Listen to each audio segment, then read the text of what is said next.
That was fantastic. Yeah. This was Mendelssohn, Felix Mendelssohn, a lead on board, a song without words, written when he was in Roma, in Italy. Oh, really?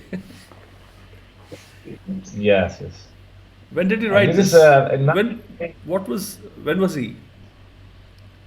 1830, 1830s. 1830, 1831, as several German intellectuals and artists, he was following this tradition of Italian trip, viaggio in Italia.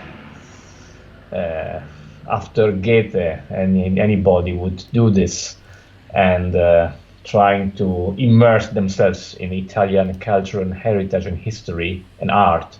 And Mendelssohn knew Italian art much better than many Italian artists at that time, and he took a lot of inspiration for his music as well from Italian the landscape and suggestions. I see. Yeah, but this I wanted to start with this piece because uh, it's genre, it's a new format in music which Mendelssohn invented, which is a song without word.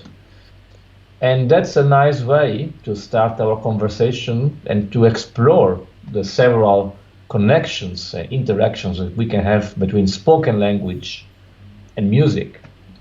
How music talks, how music can really deliver concrete, detailed ideas and feelings, even more than the words. And actually, there's a beautiful letter written by Mendelssohn to a friend. The friend asked him, "Why did you name this music songs without words?" Maybe because you had in mind the text, but then you did not write it down because we have no voice singing, it's only for piano.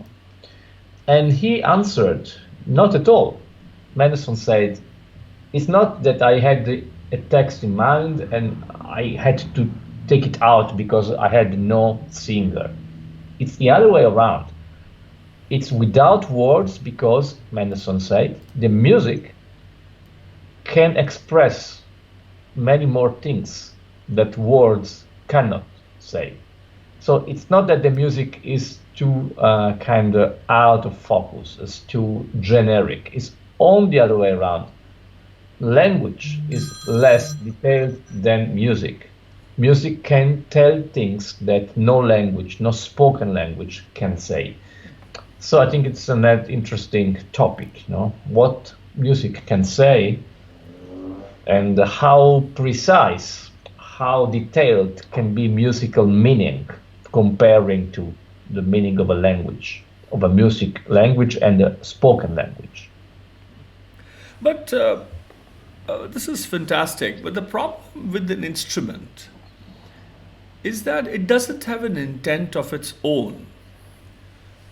Music, yes, I mean it's a very interesting, very romantic idea, poetic as well, that music can express. Yes, we have in our Indic thought, we have what we call kat, is that which is sayable, uh, affable, and then there's the akat, is ineffable, that which cannot be said.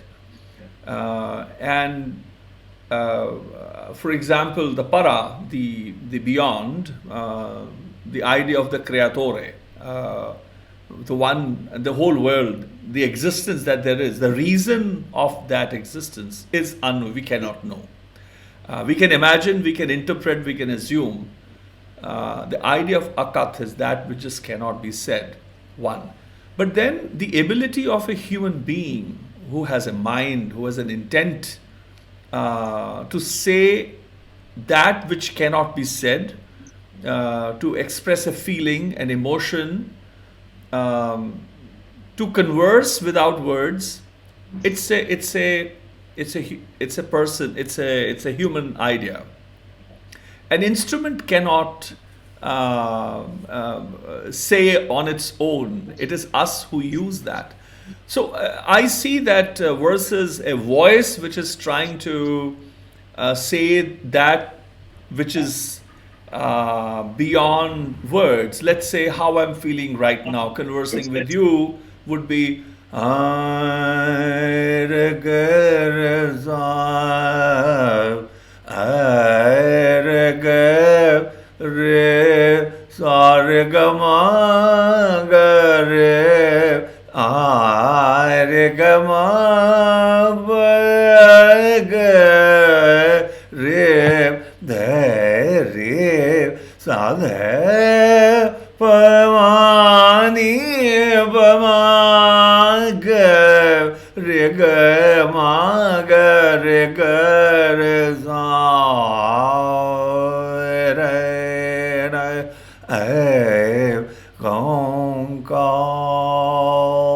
Without a thought, I just started singing.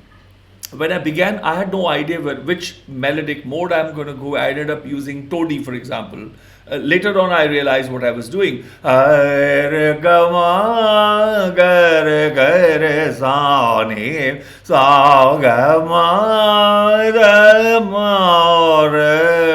So I can say that, but if I play the instrument as a luthier, I have recovered many extinct instruments. So I am versed with the idea of using the tools, creating the tools that can create the tool of expression, an instrument. And then if I pluck it, it gets plucked. But then the feeling is mine. It is trying to somehow portray, to carry, to transport my feeling, my expression. How much does it succeed versus a human voice, a piano, for example? Can it encompass all the colors, all the intent that is there? In the end, it's just a note. You can only play it with. What can we control? The density, soft to the what we call rasva or pulita, very subtle, very soft, to the dirgha, very gross, heavy. That's the spectrum. It's like a vertical spectrum. How do you grapple with that handicap, if I may? Yes, and that's a very interesting question. And of course, instruments, as you said, they are tools. So the point is that even in a Western way of teaching music, I think too much focus is given to how to play an instrument, as if it's enough to know how to play a piano, how to move your hands on the keyboard to achieve any artistic result, which is not enough at all. Every instrument is just a tool, it's just an instrument. So it's a mean to reach a goal, an artistic goal, which comes much earlier than the ability to play the instruments. So you must know what to do, what to say before learning how to play an instrument. The what is what I think is, of course, much more important. It's the center of our research rather than the how to. And so, for example, of course, I can play piano, I can play forte, I can let you hear how different a piano would sound. For example, the same key, it's called pianoforte in Italian. And why? Because it can play a lot of dynamics. It comes from previous keyboard instruments like harpsichord, which were not able to play a different dynamic on the same key unless you didn't add stops. But the piano, modern piano, can actually have such a great difference in dynamics, or even on a single note. Look, if you play this key very slowly, it doesn't sound at all. And if you go slightly faster, you get the pianissimo. Not yet. Now here we are. And if I go a little bit more, we have a crescendo.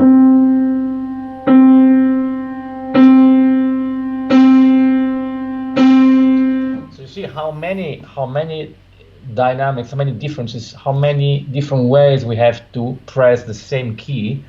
And of course, the way we press a key is a consequence of what we want to say, exactly of the feelings we want to express. For example, we can say the same thing such a different ways, you know. I don't know. I can say, "I love you," or "I love you," "I love you."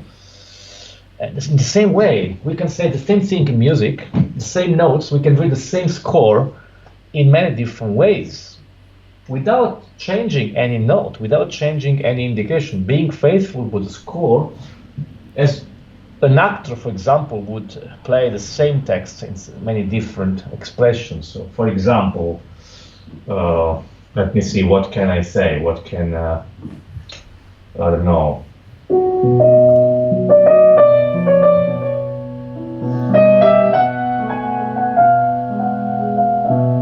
Now, this is kind of dreaming, you know, being a little bit vague, not in the real world. But if I want to be more concrete, more happy,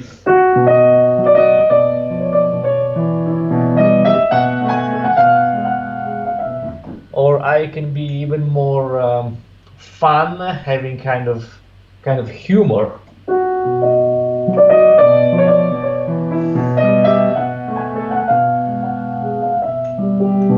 So if you wait more or less on a single note, if you give an accent on that note or on the next one, if you create a direction which is going forward, which is going backwards, it's completely another thing. So that's always the natural consequence of what we want to say, you know, the idea, the feelings, the emotions. What I think music is, and I think this is true for any kind of music, any music in any different culture. Music is a way of connecting different feelings in a way which is a structure in one time, but it's also something which tells a story. So this idea of being aware of the feelings which come out from the music is very important from the point of view of the musician who is playing or who is composing or improvising. But on the other side, that's the wonderful mystery of music and music making, is that the feelings which I feel goes through the music and reach you and all the other listeners in a way which depends on their own sensitivity, on their own feelings, on their own ability to catch what you're doing. So they will find something new in what you do, which is different from what you think. And so in a way, music is a common ground, is a way of sharing not only beauty, not only feelings, but something bigger than ours.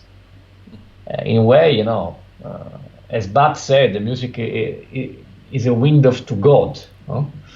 So we can really sense something which is much bigger than anything on the earth, which through the music connects our souls together, between ours and also to higher levels.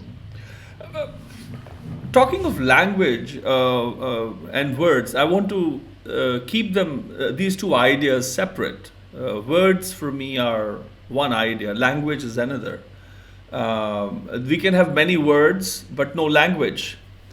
And language can have many words but which have lost its meaning. Languages that are lost, for example, they are there, we can read them, we can know what they meant.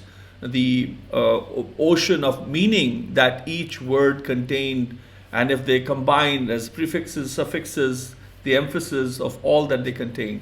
But in an instrument, for example, even if you showed 6, 7, 8 stresses from rasva, pulita to dirgha, and always being pulita simple means very soft, the softest possible, near silence or silence, to the hardest that you can play. That's range, but it should be musical. That's rasva would mean full of nectar or musical. But still, it is finite. It's not infinite. Whereas a human being, a mind is much more, it has a much more dynamic. An instrument in a way is limited. Because it's limited, even if there are 6, 7, 8 ways, you can make multiple combinations. They can become 70, 80 when combined with one note to the other. But how do you think, with your experience, do you think if you were, let's say, a singer, would you have been able to express more versus, because you are the same, right? You're the one who's playing the piano. Piano is getting played. The touch is yours, the intent is yours, the expression is yours. It's not the instrument. Do you think playing the piano is like a limiting? You're limited in a way that you would have more possibilities even without words, without language, if you were singing? No, I don't think, because even the voice is limited. I mean, and since I'm not a singer, I don't think that I can use my voice better than my piano. Of course, your observation is very right, because the voice is the closer musical instrument that anybody has already inbuilt, you could say, incorporated in our bodies. So we don't have the problem of a mechanical filter between us and the music that we produce.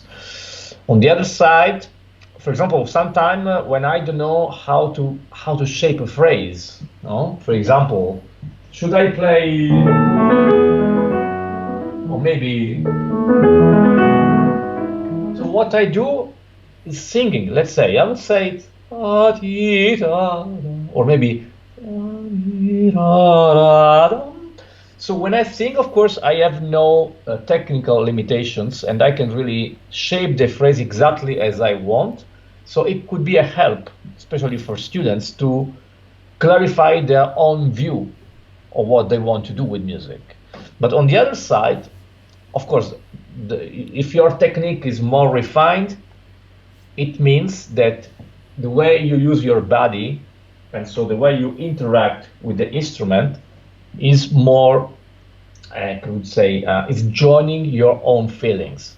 It's a question of being on the same wavelength between your body and your mind and your feelings. So technique is not something physical only. You cannot separate the physical, the mechanical ability to move your fingers, for example, on the keys, from a way of feeling music, of breathing, or feeling the tension, the energy which goes through the music, and the same energy should go through your hands. For example, a very important technical principle which I'm trying to teach, actually I'm also writing a book about this, is that if a phrase is extending for 4 notes, like, I cannot make 4 different movements. If I do like this, I'm separating 4 notes because I do 4 different actions, while the same length of the musical breath should correspond to the technical movement. So is this ti-ra-ra-ra is one thing, I must do one thing with my hands, 1, 3. There will be one movement that goes through the notes. In this case, you can create the energy, you can follow the same energy in music, which expands itself and mirrors itself in your physical energy. So it's all a question of, feeling the tension which is in music. And as we said before, the difference between sounds and music is the same difference between words and language. So I can put many sounds together when I talk, but they have no meanings until I don't know how to organize my ideas and express them through my tongue. For the same reason, music, as Debussy said, is not on single sounds. Sounds is something, music is another thing. Music is the relation, so the energy, the tension which comes out from joining sounds together. If you have a single sound, there's nothing. There's no music, no? But if you start to do something like, already something happens between the 2 notes. It could be or,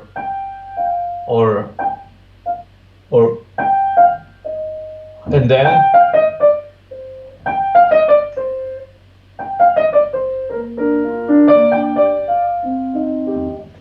for example, this is what I did, is what we call in Western music appoggiatura. When you have a note, but you add another note before, which has more importance than the real one. So you want to stress the tension the struggle needed to reach that note by going from a different note there. And this is coming from also the language, All the language has an alternance between letters which are stressed and other ones we have no accent. And the way of distributing accent in music is so important. But again, this makes a language. So if you don't know how to pronounce a word, you could give a different meaning to the same word. That happens in music all the time. If you don't know how to distribute accents in a music, you are going to play wrong music, and so what you want to say takes a different meaning. So this is also technique, is knowledge of music, knowledge of how to pronounce the music in order to join the meaning, the feelings that you have in mind. I am very glad to hear that the idea of the beat, for example, in 4 beats or one thought that goes, that I've been sort of for the last 30 plus years now. Some people are changing who've been singing in the north of India, especially.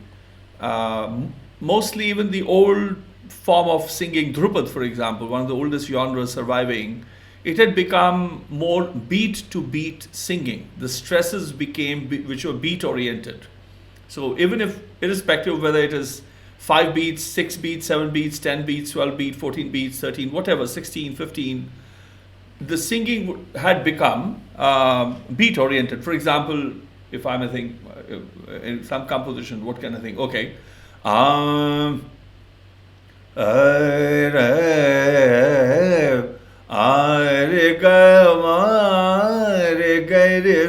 This is the raga, Kalyan, for example. Nirgama pamadani pamagare pare sani nire gare sa. This, for example, is a raga. We go back to the late 16th century.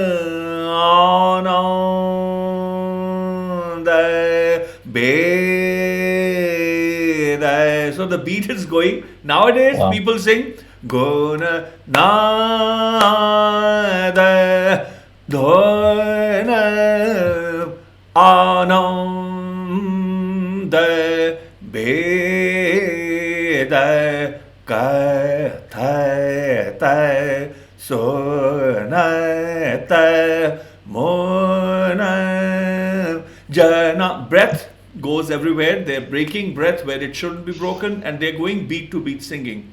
So it's been about 30 years since I've been arguing with some of the senior most elders, and now the stretch is coming. If it is Gurū Nānak, is sound, is the music, for example, or the so it's Gurū Nānak.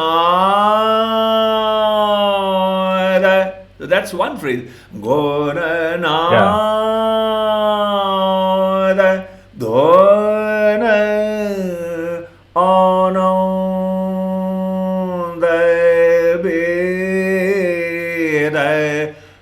Now this one is very important. They're ka, tha, ta. They're broken. They are fragments. Ka, tha, ta. There's no music in between them. But even then, one word kathat means that which is said.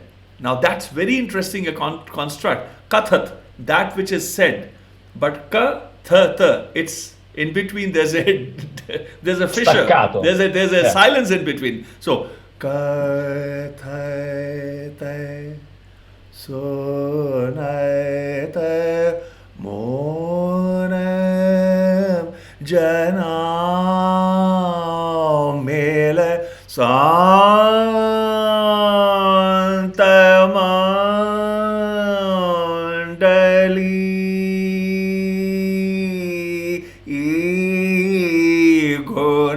It goes on. The stress, for example, as I've been sharing, well, after having learned from some of the last remaining elders from the late 19th and the early 20th century, that the stretch and the stress is on the meaning that is contained in the word, not on the beat, not on the raga, not on the text. That's the difference. So I'm very happy to hear and to see you demonstrate with the idea of how you're stretching. It's shocking, yes. Frankly. Very pleasant shock. Yeah, it's the same problem that you noticed in recent tendency of Indian music to separate the beats. It's the same problem also we face in teaching Western music. I see. And I think that the common reason would be electronic music. I mean, the MIDI, what I call the MIDI generations, younger generation than my generation. I mean, my first imprinting with music was vocal, was my mother singing, was music anyway heard at the radio, but played by real instrument, by men and women. I see that my children, who are 5, 6, 10, they heard music actually from ours, luckily, but mostly what the music they hear is electronic made. It's like, ringing tones, video game music, and even television uses electronic music, background music in supermarkets. More is made by the computer, not by humans, and not played by humans. So there is, of course, a different way of distributing accents, and we are losing this natural way of differences. I think the difference between a good performance, a natural performance, and the fake one, artificial one, is the details. How many details you can have, So when we talk, we would never talk in a way like this. We would never give the same accent on each word. Now even the synthetic speech, Siri and this Google and Alexa, even they speak more and more like humans, but still you can sense that what they say is not coming from the heart in a way, It's, and the same problem is also in music, It's very difficult today to share with the younger generations how to, share your feelings through music in a way that the feelings remain intact. And otherwise, you feel that somebody is playing an instrument and he studied a lot to play that instrument in that way, but he doesn't know why. He doesn't know what is it for, just to demonstrate that he is good. The point is that I don't think we should make music to demonstrate anything, to demonstrate that we are better than others or that we are able to reach that level. It's not that point, I think. Is that on the other side, I think making music means forgetting about yourself, your ego, your feelings, and in terms of will I be able to face that or not? Just enjoy what you do and put the music at the center, not yourself, in a way. So coming back to the accent problem, in classical music, typical academic bad playing is like this, no?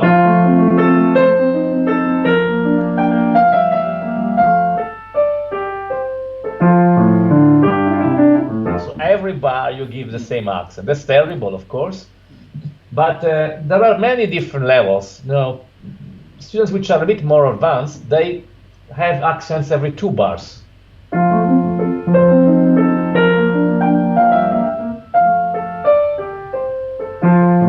And which are the ones which are even more advanced, they do every 4 bars.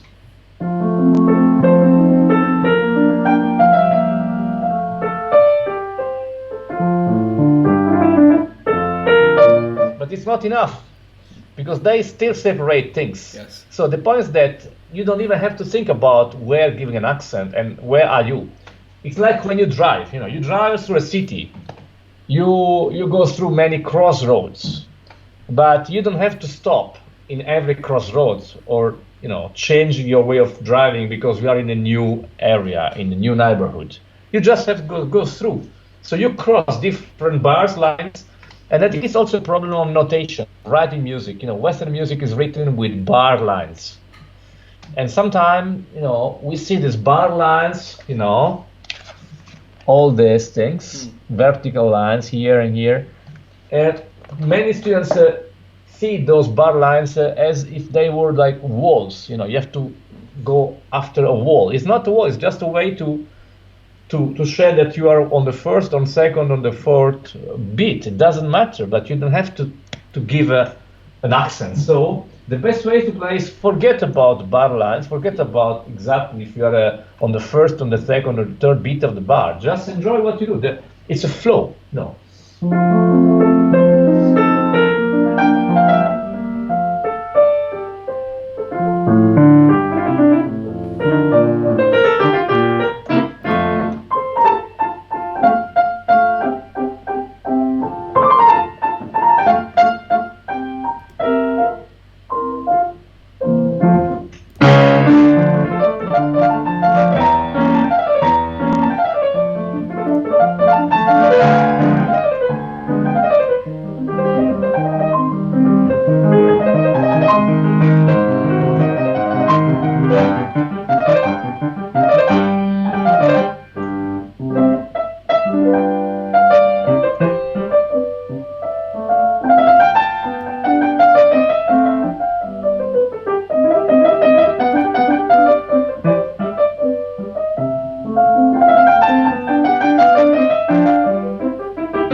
The first part of Mozart's Piano Sonata K332.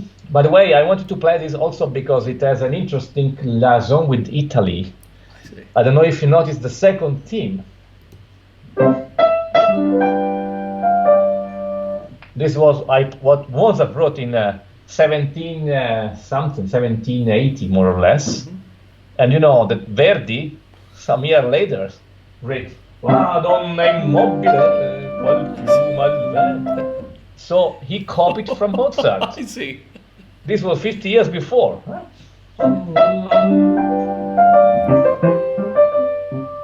That's Mozart. And but besides this, I wanted also to say that as you could see, music is also theater in a way. It's drama. So many surprises happen in music. There is a great misunderstanding about Western classical music. Many people think, even many classical musicians, think that classical music should be always serious, something, like in a museum where you have to see these great masterworks, like under a cover that you cannot even touch them. So the typical way of playing Mozart, which I don't agree, of course, is very serious,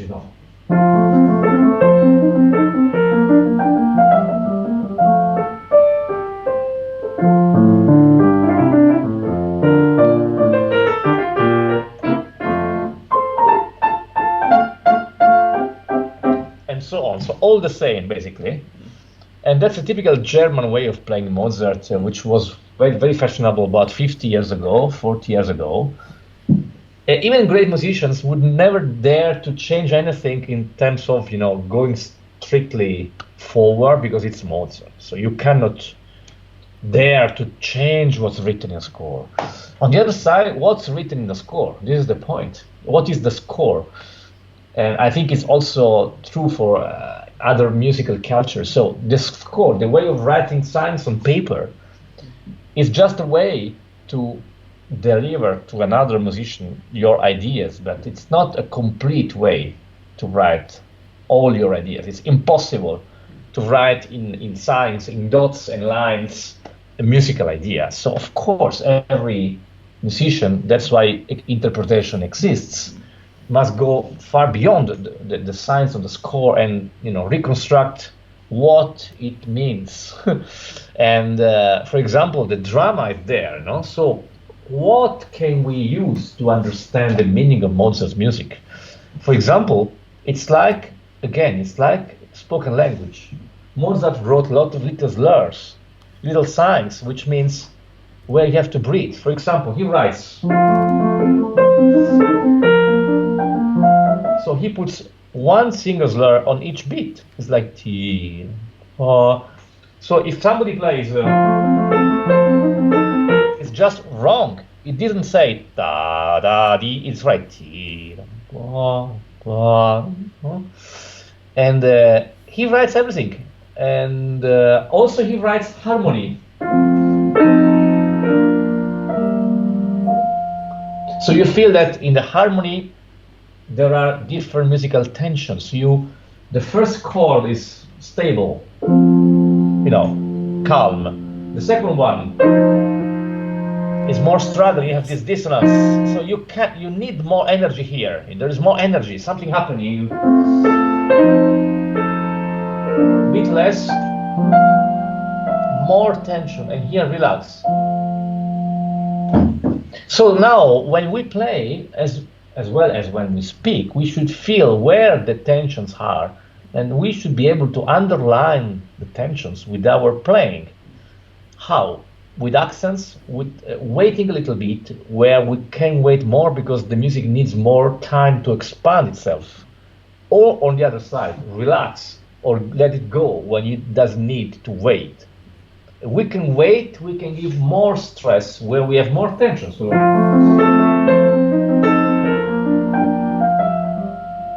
but here we have just to relax, because nothing happens. So if you do like, it doesn't make much sense, becomes a caricature, something just manneristic. So that's the beauty of researching from the score and understanding where the tensions are, how we can support the composer's idea using our instrument, but still moving from an earlier point. Not just how to move my fingers, but what we are saying, how we are saying that, and then we find a way to find the right movements or the right breathing or the right muscles to use for that particular musical idea. So there are a couple of things that I would like to share on that. One is, let me start from the later part, which is the notations idea. I wrote this paper last year for Routledge, for a referee journal called Sikh Formations, which is published by Taylor and Francis. While writing that paper, it was near book length. It's nearly 201 pages long research paper, and it's like an autoethnography. 30 plus years of journeying, or 30, well, some elements are from 40 years too. So it's my basically entire gamut, but briefly I'm sharing all the harvest that I gained or the recoveries that I made. While writing that, I came across a 1929 manuscript of notations written by Harinarayan Mukhopadhyay, and I translated the foreword, which was mainly one paragraph, and there was another paragraph of thanks, basically 2 lines of thanks, but the first and the main paragraph of that foreword, which is half a page long, I translated and I quote to you. Harinarayan Mukhopadhyay in 1929 says, in my, as I've translated, quote, "I have had to publish," he says, I didn't want to, "I have had to publish the first volume of Drupad Swarlipi, or notations, in spite of having no faith in the notation system. for neither have I studied nor witnessed anyone else learning from them. One can only gain the ability to visualize a rag form, be able to perfect one's notes as well as a song's nuances by practicing under the able guidance of a maestro. It is important to note that notations are not meant for beginners. In fact, on the contrary, even if it were to be a musical literate, the learner will have to source a new raga from a maestro and not from a musical notation. Notations done after having gained exactitude for future references and to enable a recall would most certainly prove to be useful. End quote. Imagine this gentleman writing in 1929 the trouble. He says, I'm troubled with the idea of writing. I'm writing, but let me tell you this, that you don't expect this to serve in the hand. If at all this goes in the hands of a beginner, it's a disaster. And even if you're a maestro, but you want to learn a new raga which you've never studied, please go to another maestro who knows how to sing it. So just to share that, look, there's an old saying, 100 idiots will have 100 faiths, but 100 wise ones will think the same way. And you've just shared, and I thought you'll be very glad to hear this, what I thought was remarkable to see from 1929, this gentleman telling us of an era. That's one. It is absolutely, it's absolutely right also for Western classical music notation. Even if sometime today there is, again, an approach which is almost fetishistic about the notation, the paper, the manuscript. He wrote that note a little bit bigger than the other ones, so maybe it should be played louder. Or they really go to see any little trace of ink which could have a meaning. And sometimes, just because they wrote fast, on the other side, we have, for example, some piano rolls, recorded by composers like Debussy, by Prokofiev, early 20th century composer who could actually record themselves playing their own music, and we could see that what they played is quite different from what they wrote. And it's their own music, not because they changed the idea, simply because what they say when they play is different from what they can say by writing it on paper. And so that's why it's important, the knowledge, and as you said, learning the music not just from books, but mostly from masters, and from the master of the master of the master, and so on. Now the problem is with classical music is that we don't have direct connections with these people. So our language, our musical language, is different from the musical language of Mozart. Unfortunately, even the instruments are completely different. Mozart would never have a piano like this. Didn't exist at the time, Yes. So the way of playing his music depended also on the way of expression that they had, which was different. So a piano of Mozart's time had a sound which is completely different from this piano. So the way of expression comes also from that. On the other side, they were so innovative that, of course, they would always see their music much further than not just for their own instruments. And actually, if you think about learning a language, of course, every human being learns how to talk, not from books, but from the mother, from the father, from listening, and as well the first music songs, they always learn by the ear, by imitation, not because you read a score. But then when people study music in the academies, they start from the score, and that could be a problem because they lose their soul connection with what they do. Because there's this filter that goes through a score, and the brain must understand what's written there, what's note is that, how should we get down, which finger should I push, and then they forget about what they're saying. It's like, for example, calligraphy, somebody who learn how to write beautiful text with beautiful letters, beautiful shapes. and he writes very well, but he has no idea what he's writing about. It happens that you have musicians who play very well, but they don't know what they are saying when they play. So they do not say anything. Yeah. So I think it's our goal of musicians and teachers to connect people with the real sense of music. They have to be this awareness of what are they feeling and what are they selling, what are they delivering to the listener, going through an instrument, through a paper of notation, through a voice, but still the idea is having something in advance that you feel. You know, yesterday I was at dinner with the photographer, and that's the same for the photography. When you want to make a great photo, it's not a question of how to use your camera, which kind of optical mounting, or how to set up your shutter. That's a technique, but you must see the photo before shooting. Yes. In a way, no?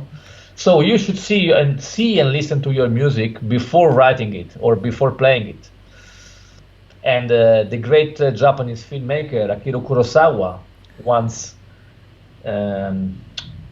was asked by a younger filmmaker, maestro, what would you suggest to us, to young filmmakers? What's the first thing we have to start from when we want to make a movie, to start shooting? He said, don't use your camera, just sit down and write your movie.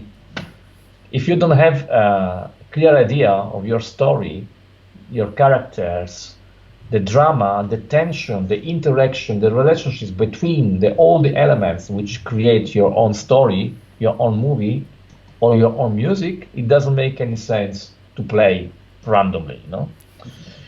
And that's the same also, of course, so even when I have to play other music like Mozart or Beethoven or Chopin, I have to be in that music and understand the meaning, and of course having my own project, which should be absolutely clear in my mind. And then on the other side, it could even change and take a different shape, because when I play it, of course, new idea come up. And that's also the nice thing of making music. It's never predictable. It's always something which, you know, lives like life. You never know what's going to happen in the next minutes. I'm glad that you mentioned about Akira Kurosawa, because his the way he would do in one frame, how he brought elements, water, air, fire, was extraordinary. And at times in one frame you have multiple rhythm cycles. It's like from one sum to other sum in a cycle. You have crisscross of things, directions, and different pace. I think that's music, isn't it? And he's a guy who edited his own films, talking of one bar to the other. How do you move from one to the other? That's quite an extraordinary example in a music conversation. Is a filmmaker, I think, who also transcended boundaries of medium. Yes, but as well, because, you know, every different art still comes from the same starting point. Yeah. Which is our human being, our feelings, our sensitivity. There must be always something in common between all of us, you know. As we discussed earlier, you know, there are some Indian words which sound and mean the same thing of words in Italian or in Latin, and even in a language of Maya. Yes. You know, how can you explain this? Yeah. I don't know, but it's very fascinating. Yeah. Sanskrit and Latin are known to be like sister languages, yeah. Like you say in Italian, tu come va, tu come stai. In Punjabi we say tu kime hai. So the idea is basically the same. Tu come va, tu kime hai, tu come sta, tu kime thi, kime tha. So how are you? How have you been? So sthai is to be in a space, and sthai is similar. Sthai and sthai, same, roughly the same understanding. So it's quite moving. So let's we've spoken. I have the second thing I want to address is, but let's have Mozart now. You reminded us of Mozart a couple of times. Why don't you show us your understanding of Mozart? Would You you mean mind the playing music? something? Yeah. Yeah. Could you play You want something? something else, or well, you want me to continue and talk about what I did, about the piece I played? With the no Something else? with playing something with Mozart. Yeah. Can you play So something? I played now a piece by Mozart, which was quite fun, and full of surprises, like opera buffa, Right. Now I would like to play something a little bit different, more I lyrical, see. but also goes in a very dark mood at a certain point. But also, Mozart was a genius who could join and combine high and low, let's say happiness and darkness, desperation and light. I And see. he would do this together in the same moment. There's a famous joke about the difference between Germans and Austrians. I see. A German would typically say the situation is serious, but it's not desperate. For an Austrian, and Mozart was Austrian, of course, the situation could be desperate, but not serious. I think I lost the connection there. But it's not a bad frame to be frozen in.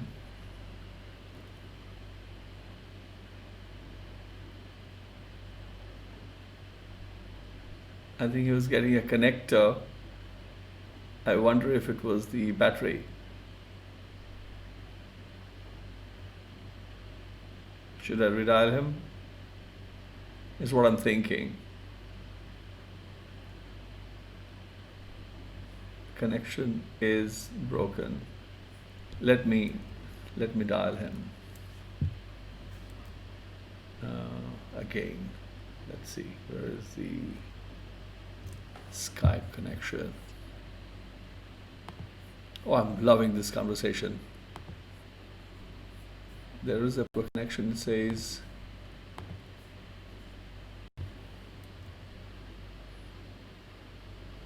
let us see.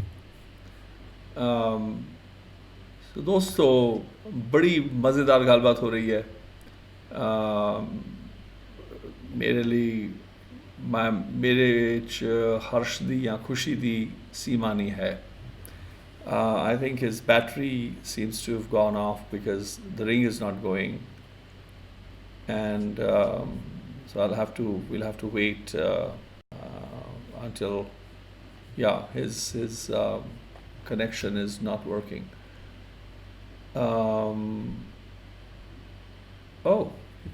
He says that he can see me. You are not online. Online. Okay, let's see. Let's try to call him again. He could see me, he says, but I couldn't, as we all saw. Roberto, if you're watching online, we could see you only frozen in time, as we were just discussing. I cannot get through to you either still. Okay, he's reopening Skype. Why don't I do the same? Just. And I was thinking, Valentina, where are you? If you're there, maybe it'll be great to get you online as well. Let's see, where is Valentina?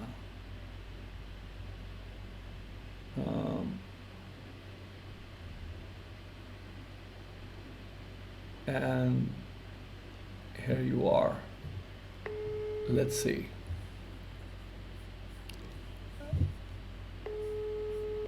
Give us a moment, people. Hey! Hello. Hi!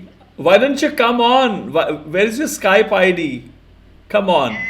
It's Abba Valentina Lo Surdo. Okay, Abba Valentina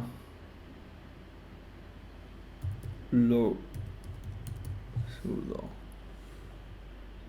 Mine is Bhai Baldeep. B-A-K-A-E-B-A-L. H-A and then Valentina Lo Surdo, yes. But if My first, my title, Pianist. Bhai Baldeep, Bhai Baldeep, Baldeep, what? Bhai, Bhai, Baldeep, okay. Baldeep. That's mine. BH. AI, Okay. Bhai Yeah. Baldeep. Okay. Yes, Got it. you got me. Just give me a call. Yeah. Oh, there you are. Yes, and here you are. Hello, what's happening? It's fantastic. Look, where is it? Why is he not joining in? I joined him in.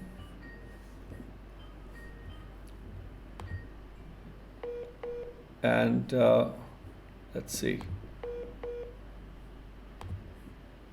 Here we go. Let me at least, there you are. Yes. Can you hear me? Yes. Oh, what a Hello. Surprise. great. I don't know what's happening because my connection is fine. I could see you, and now I'm using my other Skype account. This is my mobile phone, Oh, I see. but it's So- with the same connection, so it should work. I don't know why. Yeah, maybe just reboot that thing by the time. And I thought it'll be fun to get the culprit behind our conversation. Signorina, Piccolina, Valentina, Lo Zurdo. I can't understand what's happening. Is it just a talk? We are live. We are live right now. Oh my goodness! Live on Facebook. Oh, live on Facebook. Yes, I was following now. Yes, it's me also there. Amazing. So what to say? What to say? I'm very happy to have put you two in touch. So I am a little bit the mother of this moment, right? No. Yes, you are. No. As you know, I am the mother of a lot of connections, but the father of this connection is Mr. Roberto Prosseda, because I was writing. So what am I? I'm the devil? What am I? I'm the Satan? I mean, you are the master. You are the master. I'm just the mother of this connection, physical connection between you two. But Mr. Roberto Prosseda, he's the father of this beautiful connection, because the quality of the sound is amazing. No. You No, cannot no. give him the credit. This Skype. This is No, I know. No, Valentina. Before No. it was good. No. Just because a Roman lady and a one guy from Florence, you guys get Yeah. together and you think I'm sandwiched in between the poor Indian, but I'm a Sardar, I'm a Punjabi. I know. So I'm very happy. It's so beautiful to see how Indian culture and European Italian culture can share something together concerning the language, the musical language. I think, Roberto, there is a lot to share and to speak about it. And I think you two, you have a great potentiality to go deep into this argument. We are the cradles of the most important musical civilization. So it's very important to try to dig and to find all these connections, because Indian culture, the musical Indian culture, is maybe the most ancient, survived from the ancient times. And we need to understand these relations also with our ancient music. So it's a very interesting connection. Thank you so much. No, that's great. Thank you for introducing me to Roberto. It's been a wonderful time. We've spoken about music, and I've seen the software. We'll be talking later after I have robbed him of his music plenty and his thoughts. We'll talk about the software that he's been partners with which is education. I think it's fantastic innovation what they've done. And I would Yeah. want all the maestros, who are teaching to look at how to be introduced to the idea of how solutions are being, found to Yeah. ensure that the music is heard across. And Roberto has now spoken with my student, Professor Francesca Casio, who's at the Hofstra University in New York, and I was surprised. She said that the pianists have just simply refused to use the Zoom and other options that there were because it was just not audible. And she was shocked. I was shocked when Roberto showed, the lowest key and the highest pitch on the piano, and we could hear it like over the cyberspace. The sound traveled and the harmonics and the sustenance, the breadth of the instrument. That was quite mind-boggling to see that the day has arrived when we can actually hear music across continents. Yeah. So now I can see the quality is not at all good. Ah, come on. Now you're changing your tone. Da, da, da, da, da, da. And Roberto has just spoiled us. He just told that the same thing can be changed. Same thing can be spoken in many tones and tenor. You're changing the tone as well as the tenor. So, Roberto, what? I have this kind of conversation with this Indian guy. He's always doing like this, and he likes to do jokes with me, and that's the way he's expressing his love for me, right? Wishful thinking. So, Roberto, of course, that Roberto is a great musician in Western countries, but he's also a friend of India and the symphonic orchestra in India. So Yes. it's beautiful to try to grow up the movement also of classical music in India. From the time of Mehta, we need some support, no, Yeah. Roberto, Absolutely. to make it up again. Yes. Absolutely. I was so yes. glad to hear and by the that way, I have, he's been regularly performing at the NCPA and traveling to Mumbai with the non-profits, and I would be very glad he mentioned. Yes, Roberto, you were saying something. Yeah, exactly. So I had the privilege of coming to India quite often in the last years, mostly in Mumbai at NCPA and in Pune, thanks to friends like Jehangir Bachivala and Marat Bisengaliev and Suntuk Kushro, who invited me to play with the Symphony of India, the best orchestra, the Western orchestra in India, in Mumbai.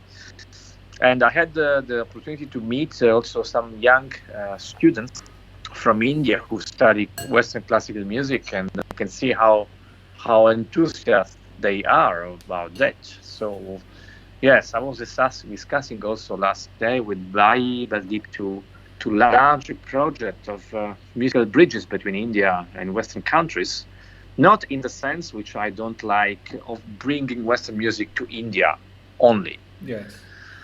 Because I think every musician should need to know other music and to learn from other ways of making music.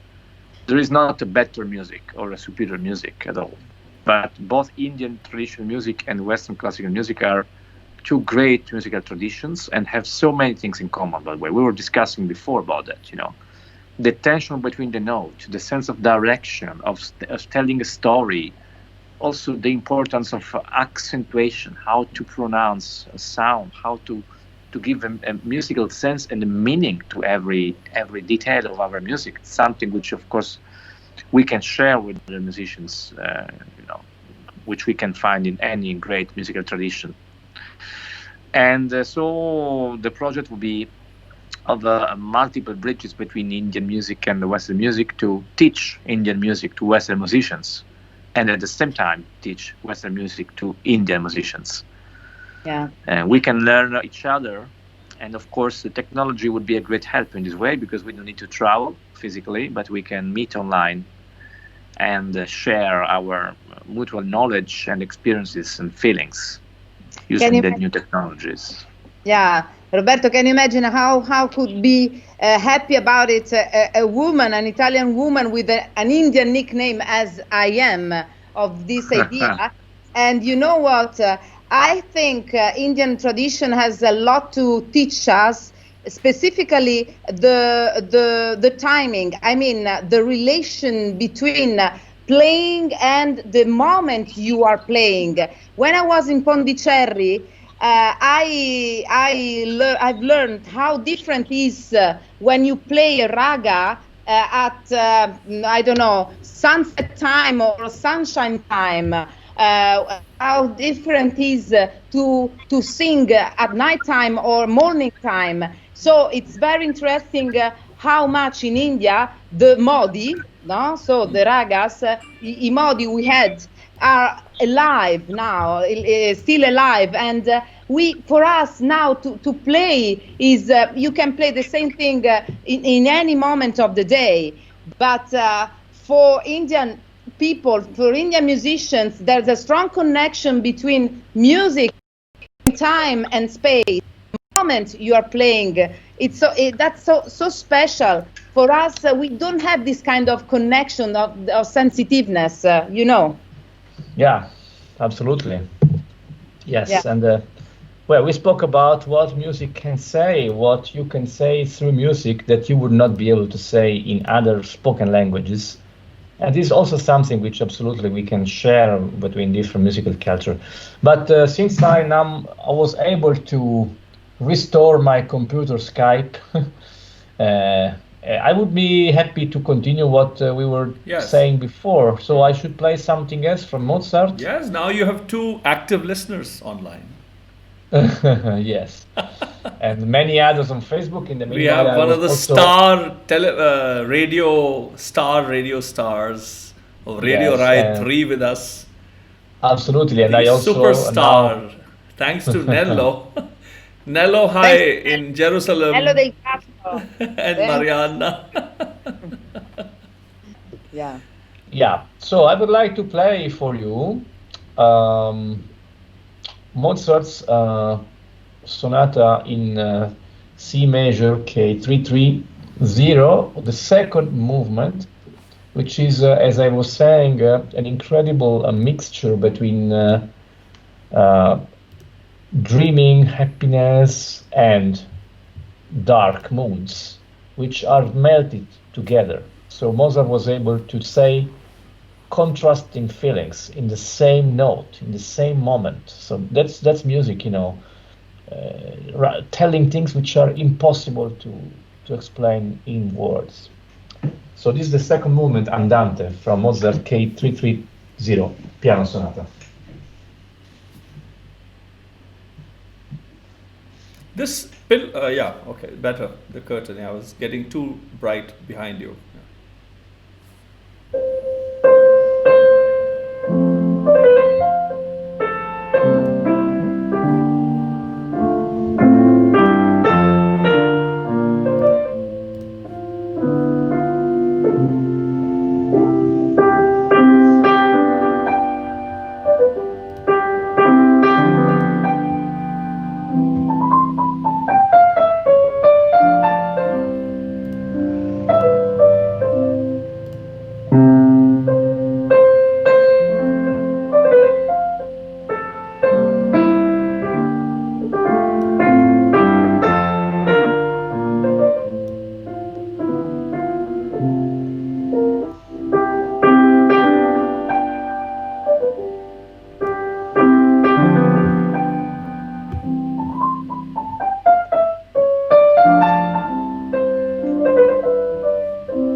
Thank you. So yes, as you could see that he's apparently happy, but then darker. And when Mozart goes dark, it's really, really, really dark. It's really I have to make a technical pause here. When Mozart goes dark, we'll continue the conversation. Let me get the frames correct now, okay? Because we've let me. How do I do? Okay. Let me call you both back, okay? Because the signal, your signal is pixelated quite a bit. My signal? Yeah. Let me call you guys back. We'll continue, both of you, okay? Sure. Okay. Yeah. I'm sorry, guys, but I think I need to get this connections sorted. So I'm going to call Roberto first, and then add Valentina. So I'm going to now add Valentina. Where is she gone? I have the 900. No. Cut that line. Cut that. Disconnect from that. Because idea was to have you out, have you guys close the line. Yeah. What should I do? You just disconnect her. So just remain with me. You were connected with her. Here she is, joining. No. Oh, here it is. Yes. Here you are. Yes. Now I need a couple of minutes to get you guys in the frames, because the frames that I had set for Roberto were all stolen by Valentina. Look at that. There you are. But this is a close-up for... There you go. See that? I had to do some modifications. Okay, this one. No, this one. And I can add myself along with that. Yes, now it's better. So this is a close-up for... And you can try and make the computer as it was before. You remember when we had... how it was? Should be the same? A little further away. No, it was a little further and covering the piano's other side. Yeah, that side, yeah. And little away. I cannot... just a minute. Let me get you on the wide angle first. Oh, who's there? Look who's here. Yes. So, yes. So if you can... That's no, we don't... No, to the other side. To the other side. This is Paperoven. Yes. That's okay. I don't see that. Can you go... No, don't go back. Little down. Just a bit. Yeah. This is the wide angle. Can you push the computer away? Yes, this is good. Yeah. Well, it's okay. It's a nice little fellow. Okay. So this is my wide angle, and here we are again. We have an imposter here. Oh, no, not this guy. Oh, there you are. So we are now, this is a good close-up. See that, Valentina. Are you guys watching what I'm doing online? So I'm available. I'm here. Yeah, I know. You're very kind, madam. Yeah, I know. All right, so we can now, Roberto Wide, I have to make a swap cameras here as well. No, one more time. So do we have to start a new Facebook live, or is it the same? No, it's the same. It is the same as before, because only the Skype connection was restarted. But that's very strange. I don't know. So do you see me with the bad video now?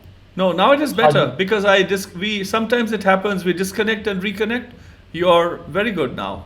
The pixelation is gone. Earlier when you connected, the connection was not very good, but now it is better as it was before. Yeah. Okay, so you were telling about, my apologies to everyone, but it is sometimes, technology, we're all in lockdown and so on and so forth. You were telling about Mozart and the darkness, and that's Sure. That's where we were. Yes.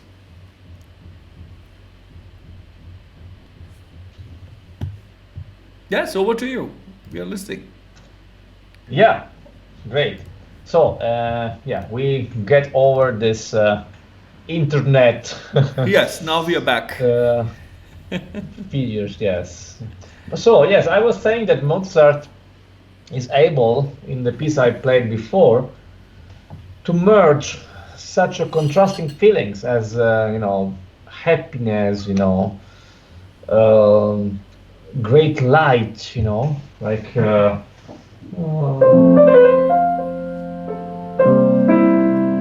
but also with some little struggle also in the happiest moments, like this kind of suspension is not.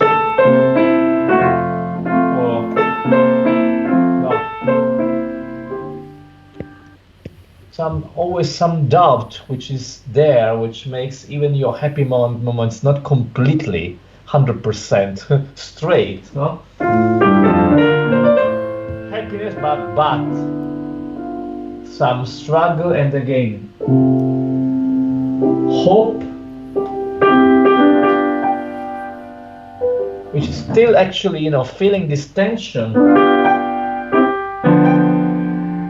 which make you suffer even when you are almost happy. And in the same time, later in the same piece, we straight goes from here, which is F major, so it's a happy in a way, clean key, to this darker F minor.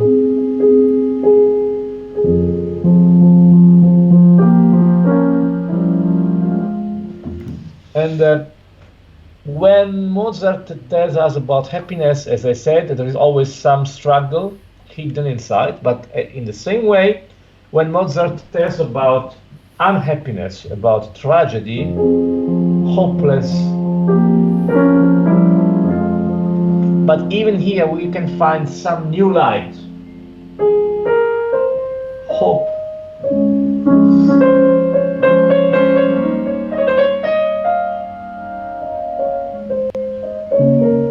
And apparently we find new ways to be happy, but then we go back to the same darkness.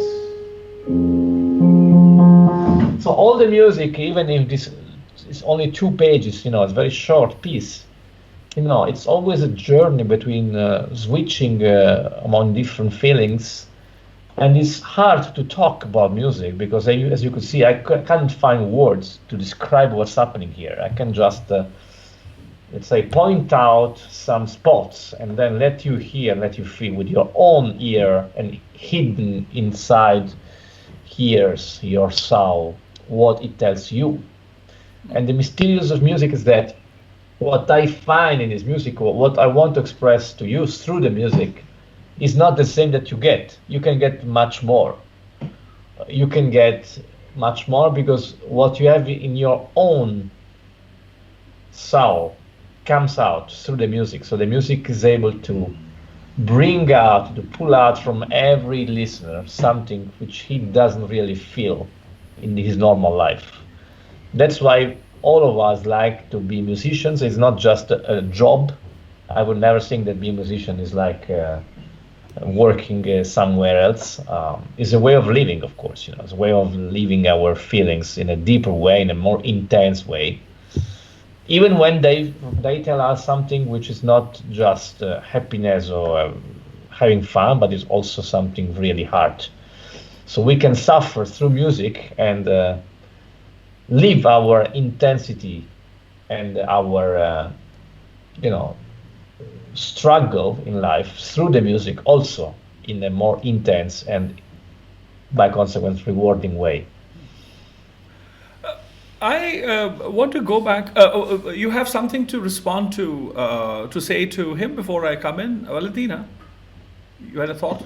Yeah, for me, it's as I told you, my dear Bhai, it's very interesting how Western and Indian music approach in different ways the moods, the sentiment, feelings. So now we have in this perfect example these two very different dark and bright characters, which are two very important aspects in Western music, not just for colors, but also for the structure, which is very, very characterized by, normally in the classical music in the 18th century especially, this very different two mood and parts. But as I told you, it's so special to go deep into this, because we have this modo minore and this modo maggiore, no? So major mood and minor mood, to identify these two colors. For Indian conception of music, you have so many modi, and it's a completely different way to approach the human feelings. Yes. So I'm reminded, for example, of a conversation where I don't see any distance and difference.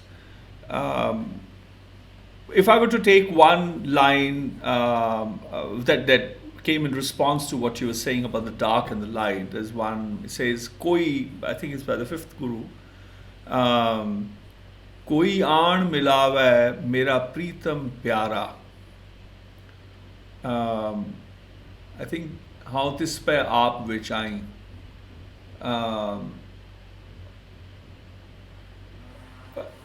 It says, can someone come and enable my meeting with the Pritam, with the beloved Creatore? It's about the Creator. The seeker is begging, literally pleading. Now, being separated is dark, is hell, is being in fire, being restless. So it somehow, in this composition, would be the dark side of energy. But the moment when you say, Koi aan milave, that's desperation. Please, can someone come? And milave means to, milana is a sanjog, is the communion, meeting, the encounter. But then when mera is mine, my beloved, mera pritam pyara, my creatore, beloved. Huh? But then when the memory, the moment it is uttered pyara or pritam, the darkness of separation now is like bittersweet, because the memory of the beloved is coming in, but yet there is separatedness. So, and the desperation or the shringar also comes in, the ornamentation, in which the justification of the one who's not yet attained, who's away from me, but the reason why I'm seeking this interaction has to be visible when the line, it's one line, one word to the other, from the first word to the end of that line, the rasa is changing, the plot is changing. And I see that in terms of dark and light in one composition, when you mention about Mozart, I'm not able to see the distance from India to Austria or Europe or to Florence as such. I see oneness. I see the same problem if there is darkness or light. I mean, because we have the same mood swings, same state of being swings, if I can say like that, is something that I would say. We can't hear you. Yeah, muted.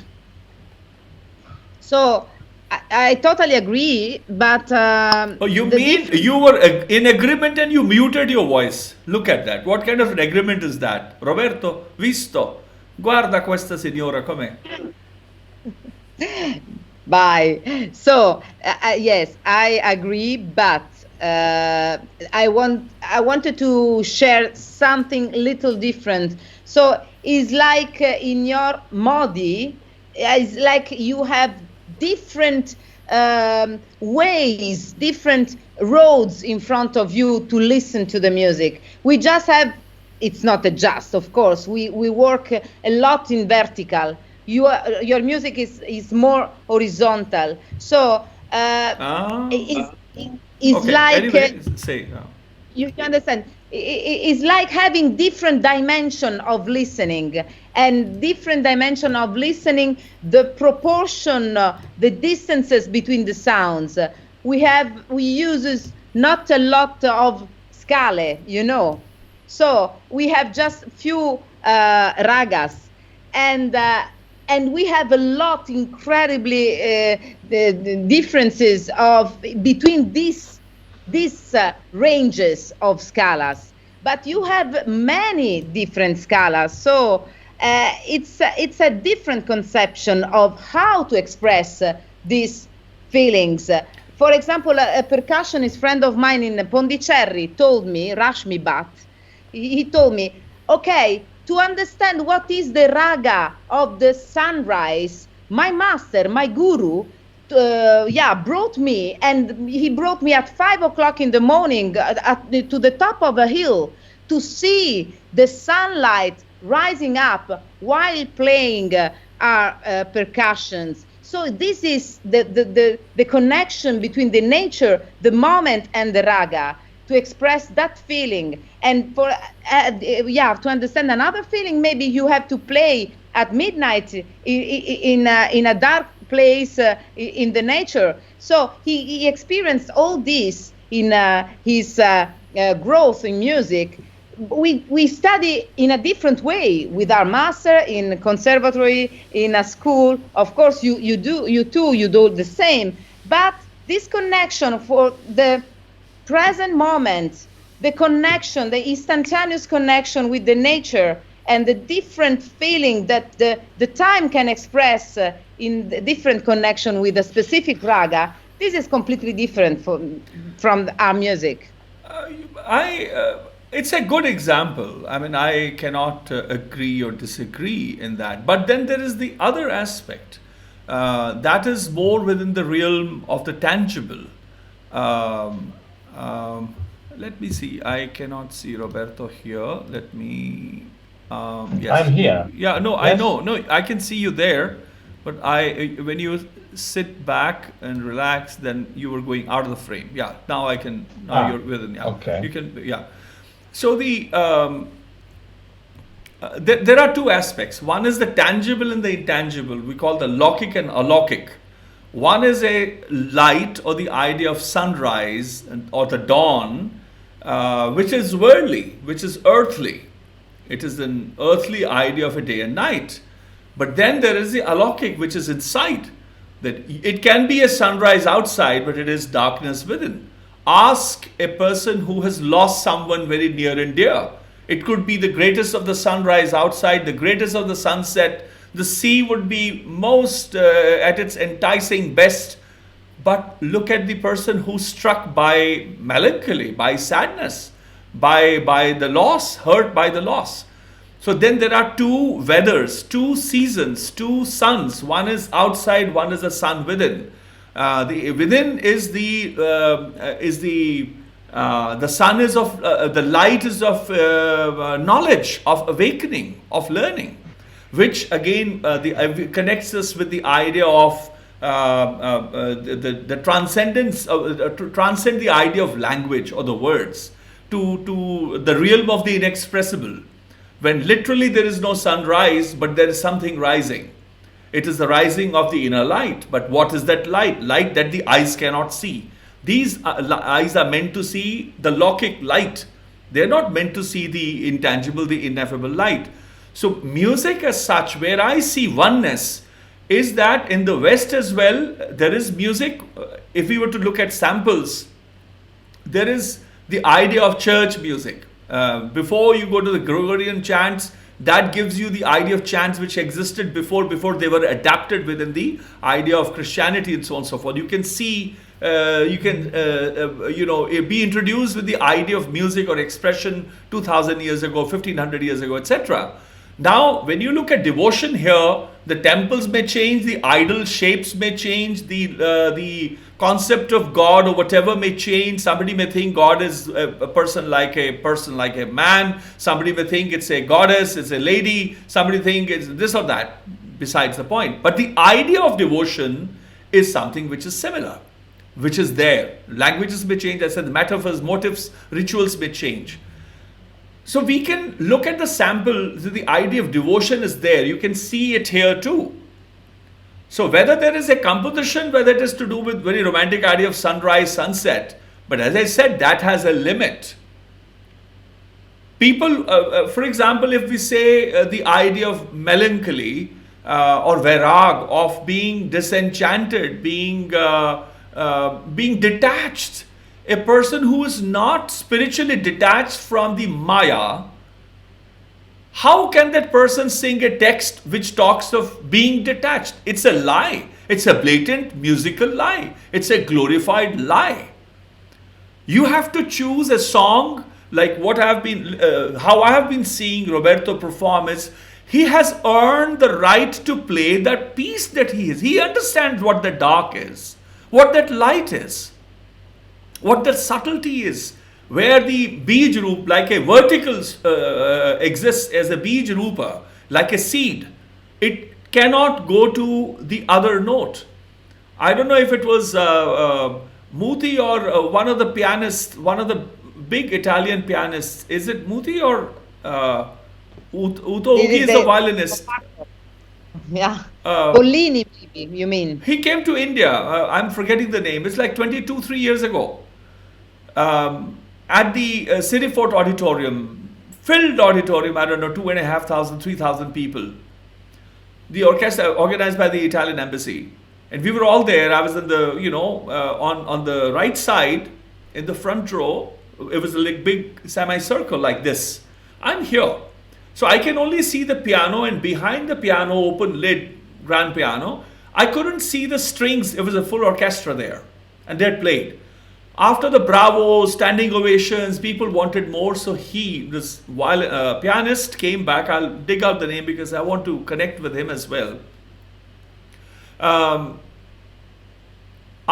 He came and started playing something.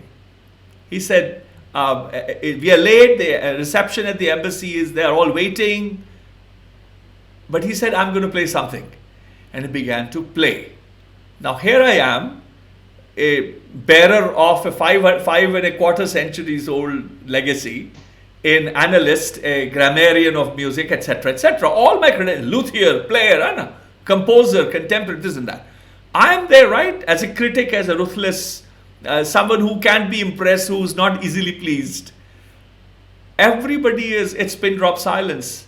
At one moment, I just couldn't resist. I got up to see something. And at the ambassador's residence, an hour later, after I waited for him to be free from many diplomats and friends who were invited by the ambassador for dinner.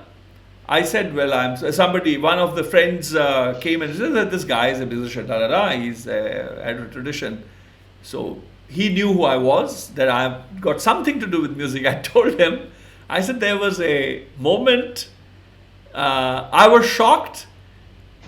I felt clearly that there were strings accompanying the piano, that it was not piano alone, that it had to have strings. It's just impossible that music which I was hearing was only piano. And I got up to see the people behind the piano, if they were actually playing something at the back, and they were not. And what he did, he left his plate, he hugged me, he says, now I know for whom I played that. So for me, the idea, how can I say that it's a music which is alien? If I can see like that, it can transcend the limitation of strings which cannot be the other string. The keys that cannot journey from one half note here. It cannot. But yet that guy did something. And I knew this is melody. It is no longer straight notes. It was eye-watering for me. And I want to I will take another, I'll share one more thing. And it was something which I wanted to share with Prosseda, with Roberto earlier. Ustad Alabaddin Rahimuddin Khan, one of the greatest 20th century singers, another bearer of a massive legacy, died in 1975, was born 1900. And another, his contemporary, Ustad Sadiq Ali Khan, the father of Ustad Asad Ali Khan, the great veena player.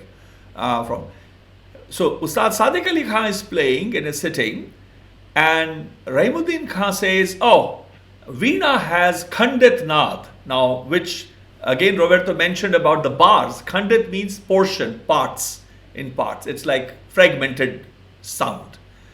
So Sadiq Ali Khan says, how can you say that this is fragmented naad, fragmented sound, fragmented music? He says, because you play tongue, then it dies. Then you need to strike tongue again. It's fragmented. It doesn't transcend from one strike to the other. So Professor S.K. Saxena, who passed away in 2013 at the age of 92 or something, he said, but Rahimuddin Khan, but human voice, you say Akhandanad is human voice, the veena or the instrument is khandit, fragmented, but human voice is not fragmented, it is one, it is Akhandanad. But he says, but human voice also waits for the breath. You need to breathe, inhale. Then there was a silence. He says he didn't have an answer. So he tells me in 1991, I said, well, can you ask me the same question? So Saxena, because Sadiq Ali Khan and Rahimuddin have all died.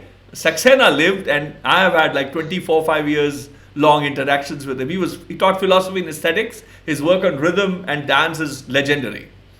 So he said, he was shocked, little sarcastic. He said, okay, I'll ask you the question. So he said, now the sound of the veena or the instrument is fragmented, but the voice is not fragmented, is akhandana, that is endless and so on. I said, so how is it? So I said, well, the instrument doesn't have the chit, the consciousness.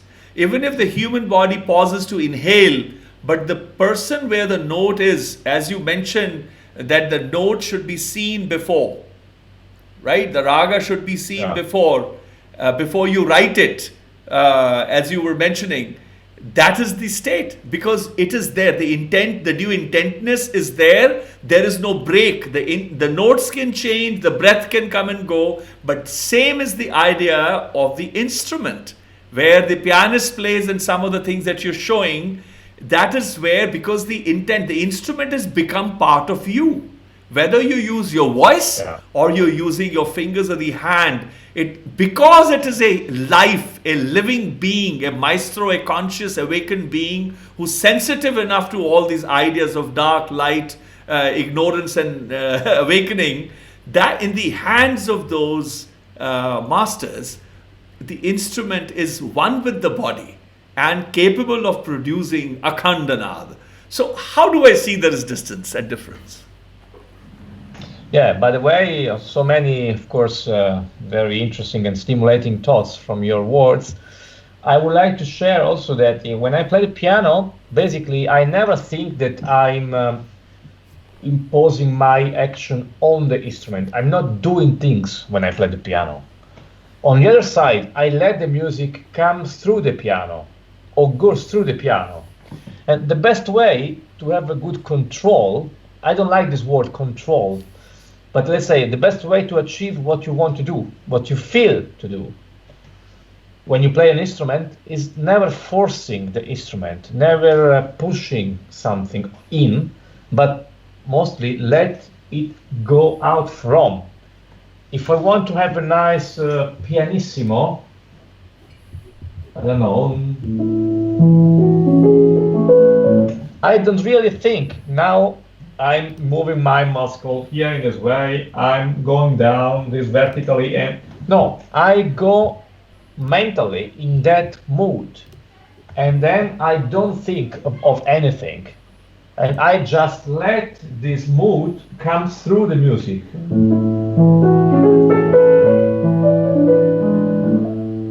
I don't really know what I do, you know. It's a level of consciousness which just goes beyond the simple awareness of movements of muscles or how to do things. of course, you have to know how to do things first, but then you go in a kind of, automatic way of playing, which enables you to bring out your inner feelings through the instrument, as you said, if the instrument becomes part of your own body, no? And in this sense, I can really play music through the silence, for example, or I can even play a certain piece, like on the cover, and you still feel something. Mm-hmm.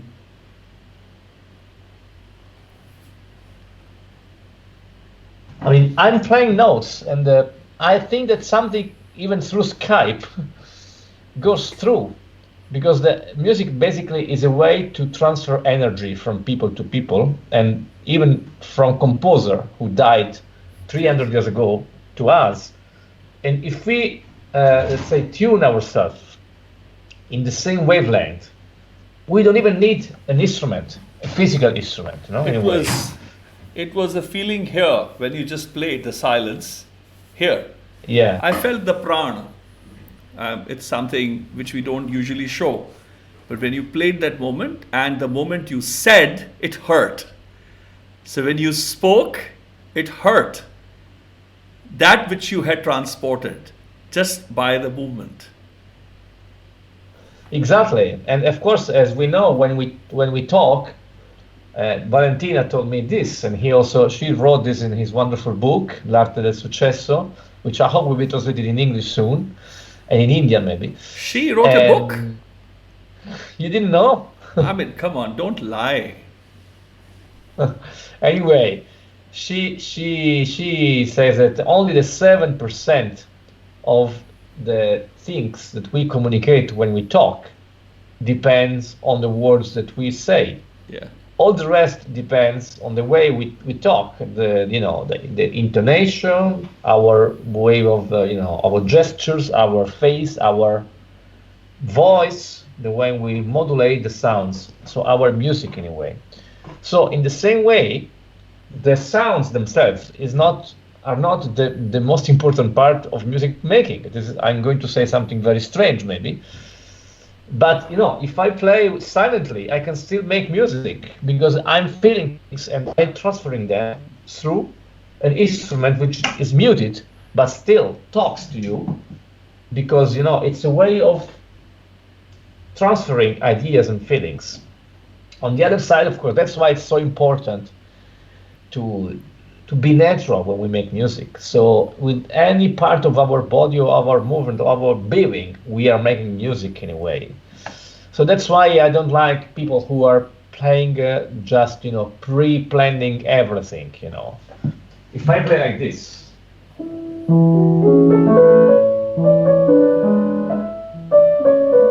or I don't know,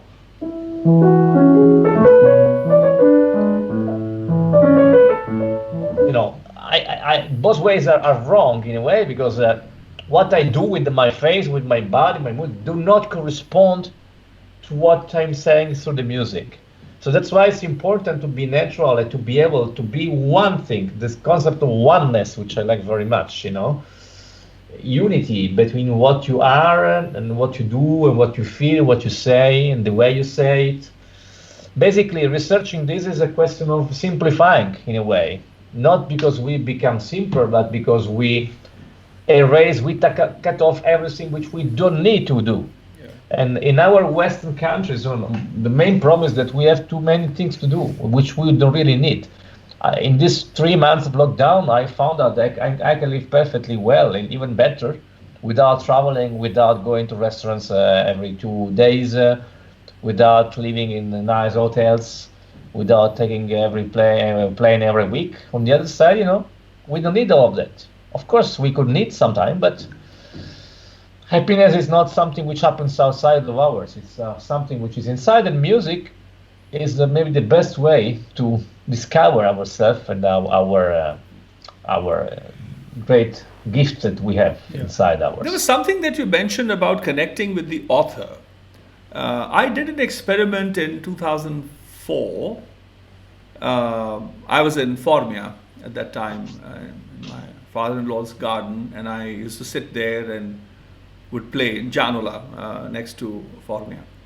And I did an experiment with the texts, very complex, the most complex texts from the sacred Sikh scripture, Guru Granth Sahib, or the Guruvani, the words of the Gurus and the Bhagats and the Sufis together. The handicap I placed on myself was ragas that are rare, that have not been in vogue, or not much has been composed, or nothing at all for the last 100, 150 years. They are rare, not even known to most musicians in India, those raga forms. I took texts which I had no oral experience, right? So I took that. They're all songs. Originally they were sung. The authors of those texts wrote them in a certain raga, Modi, as modes, as Valentina has been saying to the listeners. When she says Modi, means plural of modes, ragic modes, melodic modes is what saying, because Modi is also our prime minister here. So just to mention that she's using the term for modes, plural in Italian would Modi. So handicap 1 would be ragas which are rare and are not in vogue. 2, so that it was again to do with oral experience. Because if I were to take a text, a rare and a complex text, that means one line is a mile long, second line, it's a crooked poetic structure. It's not the same line, same poetic meter, very complex structures. In raga structures or modes which are not, I have no oral experience, and compositions therefore I should have never heard. So I took good 25, 30 compositions and I sat in the garden and I said, okay, here is the text, and I began reading the text. So how would the author 5 centuries ago, 4 centuries ago, 6 centuries ago would have rendered, would have sung it? Can that text awaken for me? How, if it is a word, let's say, Tik booj gai mil saadh jana panch bhage chor sahje sukheno hare gun gavati dars pyar. Long lines, just 2 lines. The first one is very long. So I ended up with the first day was a disaster. Nothing came. I know the ragas, but my condition was I will not compose it. Can it come? Can it make an appearance? Can a melody come? Can the text become alive? The second day was a little better. The third day, this composition happened, or it came. It went, dekh bujh gai. So the first words were dekh bujh gai. It came like that. 14 beats, but I'm just singing the first 2 words only. I ended up reaching Boston, in Cambridge, in my student and very dear friend, he's like a brother, Kulmeet's residence. And his friend came, Arun, and he says, oh, my great-grandfather used to play the tabla, and with the group, with the jatha or the band, and I found a recording of an original composition. I said, oh really, can we hear it? And what did I hear? Few days later, the same text which I had worked with. And what was the difference? Instead of me going from the 1, 2 and 5th note,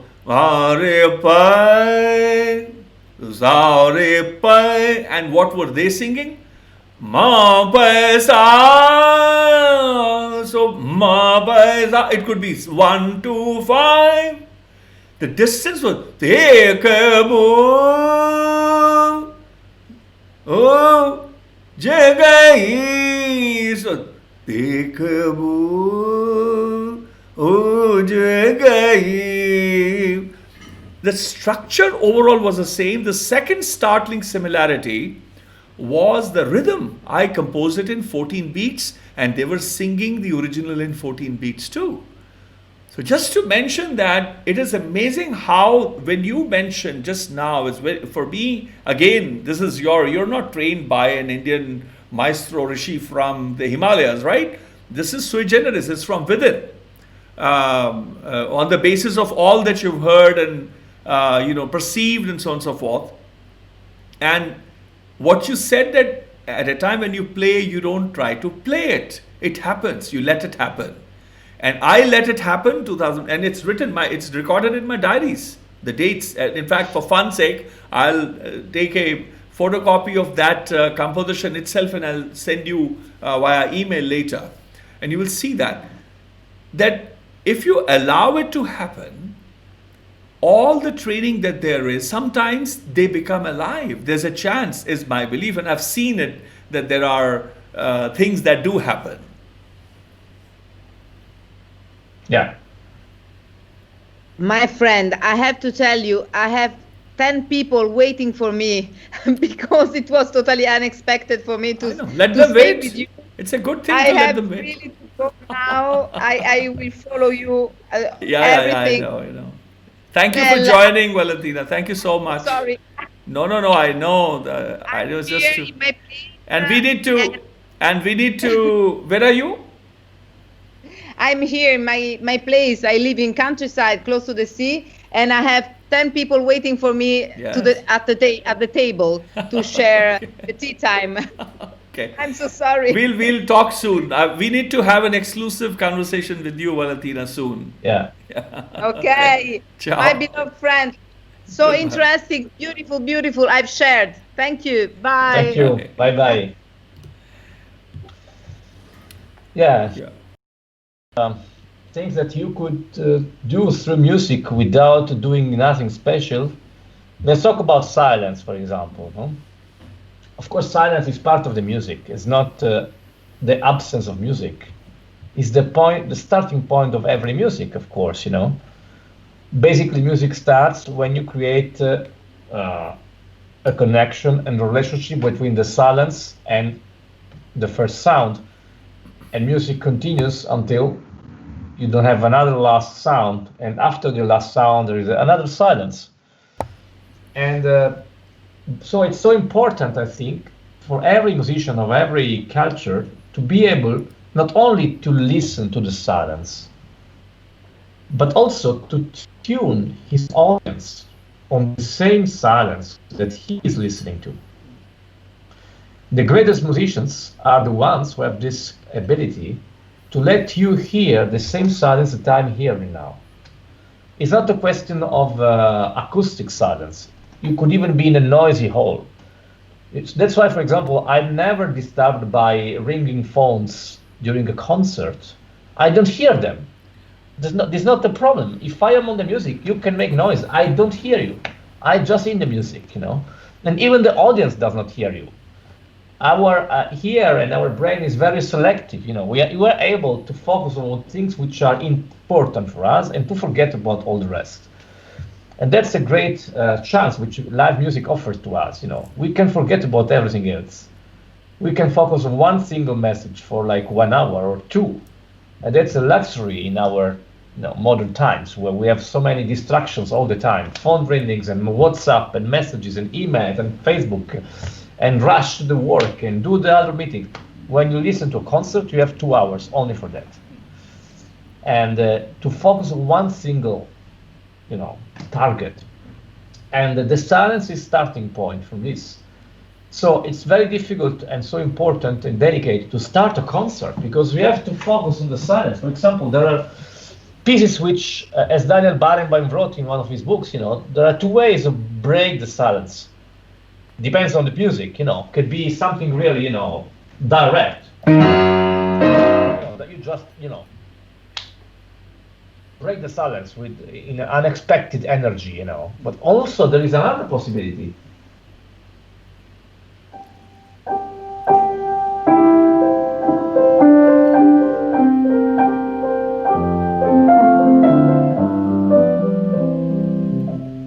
So this is Chopin for ballad.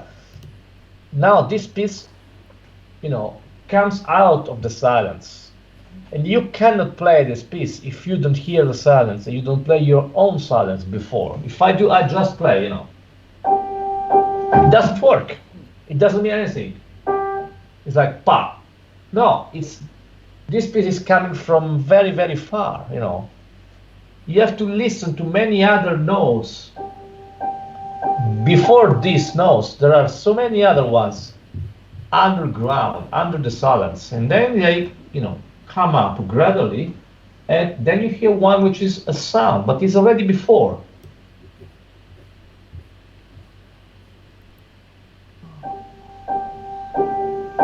You see? So the good musician is the one who focuses on the silence, plays the silence, and let the listener hear the same silence with the same shape, let's say, that he hears. And there are so many different kinds of silences. There is also, you can make a crescendo in the silence, you can make a diminuendo, you can make an acceleration in the silence. The silence could belong to the previous note or to the next note. The silence could have 1, 3, 4 beats. How would you, you know, shape your silence? That's something interesting which is never taught. You know, I know about no teachers who tell you how to play the silence, but it's so important. Why don't you play some kinds of silence that you're talking about? Share with us. For example, I would like to play for you the silence between the pieces. So pauses, what we call pauses. There are so many kinds of pauses. Yes. There could be a rhythmical pause, which is like a sound. It's a sound which doesn't sound, but you know, it has a rhythmical impulse, no? But also there are pauses which are not to be counted. They are just suspensions, and they could last forever. Or there are pauses which actually break the sound, they cut or, you know, eat the sound. For example, Mozart, again, C minor fantasy.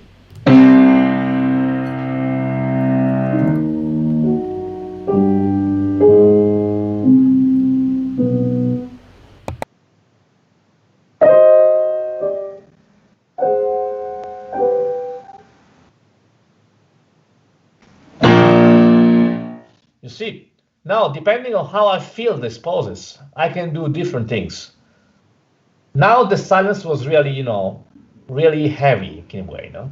Really, you could feel that it was very intense and, let's say, struggling.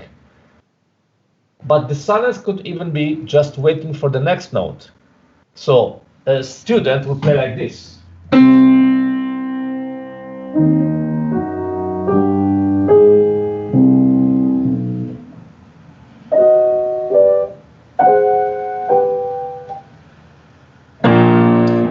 See, we completely lost everything here, because with my gestures, I was anticipating what comes next.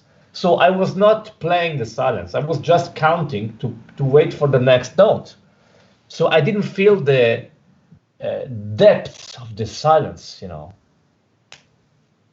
Basically, when you play this kind of silences, you should not even know what's coming next. They could last forever, in a way, you know.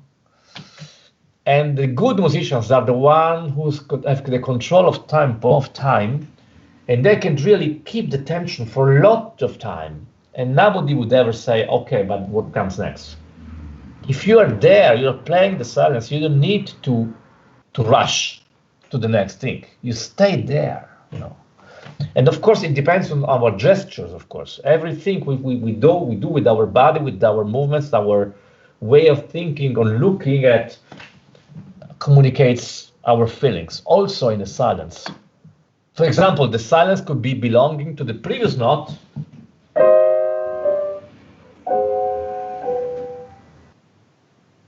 and then the next forte would be just, you know, a shocking surprise. But I would also feel that I would also play the other way around, silence being a crescendo till the note.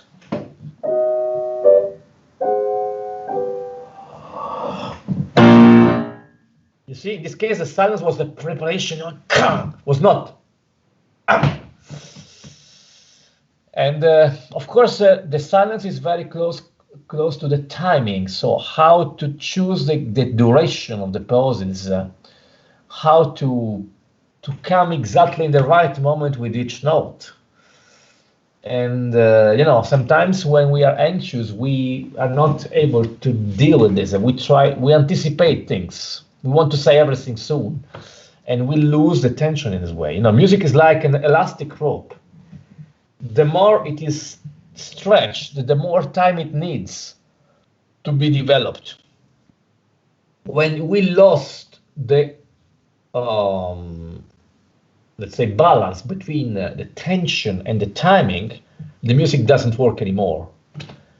The highest is the tension, the more time you need to let this tension express in the music. So basically music is finding the right balance between space and time, between tension and durations and dynamics. But you cannot really teach. There is not a table of numbers which would tell you how to do. It's always a question of what you feel and what's the best way to deliver what you feel in the most effective way to your listener. But the listener himself makes music when he listens. So what I can also sense often in concerts that I do play in that way because that listeners want me to do that. I, in a way, feel what they give it to me back. Music is something that you need to share. Music happens between people, it's tension, it's like feelings. If you love a woman, you need a woman. The love itself doesn't exist if it doesn't come from a relationship between somebody else. Maybe that could be an imaginary woman, but still you need to think about somebody else, and that creates the feeling. So when I play the music, I need somebody else to play too. Even if I don't see anybody, I still imagine somebody who I'm playing before. And the listener or the imaginary listener always gives the music back to me, and that kind of feedback I get from the listener, of course, gives the result that comes. That's why every concert is different in a way, because the listeners are different.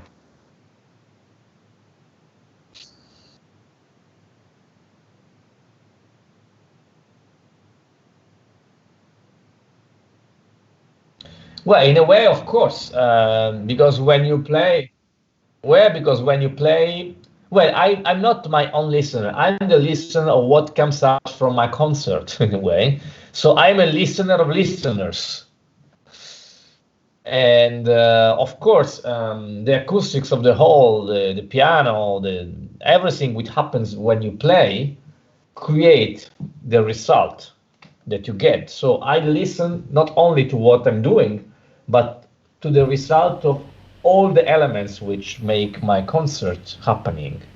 And of course, I react to what I'm listening from my own concert, and I adjust time by time my playing, second by second. Of course, what they do is a consequence of what they did, but also what of the feedback I'm getting back in real time. There's a difference from a real concert, live concert, and a Facebook Live concert. Because in a Facebook Live, it's hard for me to feel what my listeners are feeling, and they cannot really give back their feelings in real time. They can maybe write comments, but that's not the same thing. And of course, I don't read comments when I play. So that's why, of course, I look forward to come back to the real concerts. And actually, next Friday, after 4 months, my last concert, was in Mexico, in Guanajuato, with Guanajuato Symphony Orchestra on February 28th. So now, after almost 4 months, next Friday, 26th, I will give my first concert live, real live, not on Facebook. Where? Yeah, in Italy at Fazioli Concert Hall. Fazioli is a great brand of piano, and they have a concert hall which they're reopening now, only for 1/4 of the seats. So there would be three empty seats for each person. But finally fantastic. Italy is opening. I have several concerts in July as well, all in Italy. I see. And I look forward for this because I miss it so much. Yeah. You cannot replace it. No, On the other side, of course, that's. But of course, thanks to internet we met. And we are I sharing know. our... I know. So allow me to just, because I realized my microphone was muted. I had asked Roberto something to which he was responding, as you wouldn't have heard because my microphone was muted. I had asked him if he had become his own listener. Had he experienced the times when you become your own witness and you see all that which is happening? He was responding to that. Thank you for that. So I see that you mentioned Chopin. You've played Mozart, and your interpretations of their work are noted. You've played Mozart, shared something from him.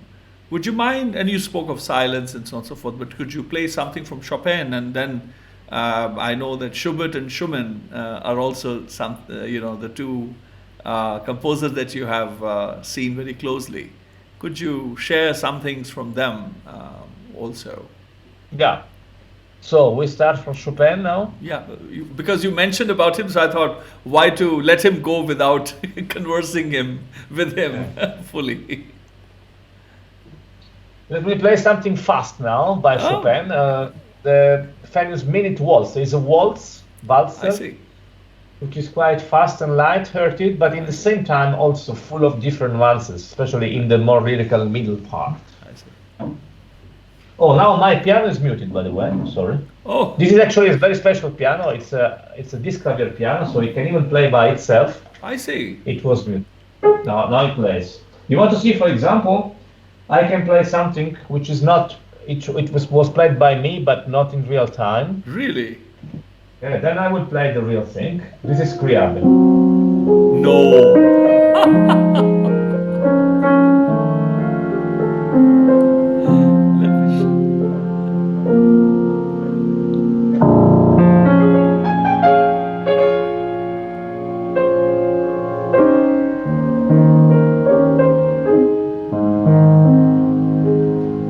Yeah. Anyway, now I will play really. That was amazing. Yeah, I can play four hands. I can play two pianos with myself here. Really? Or I can even broadcast music from this piano over the internet.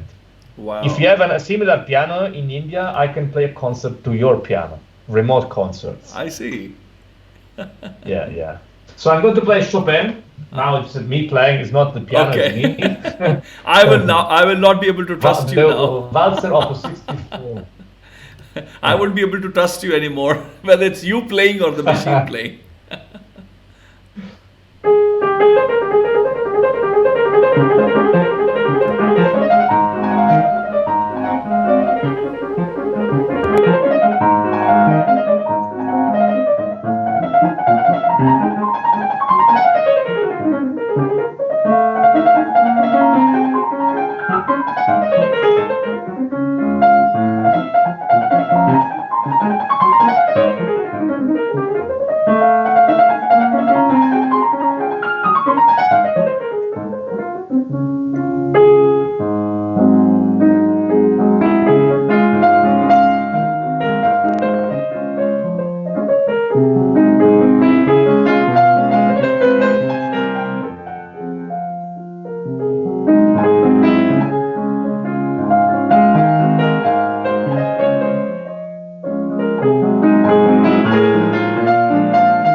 That was Chopin Waltz. I see. And you have something from Schumann.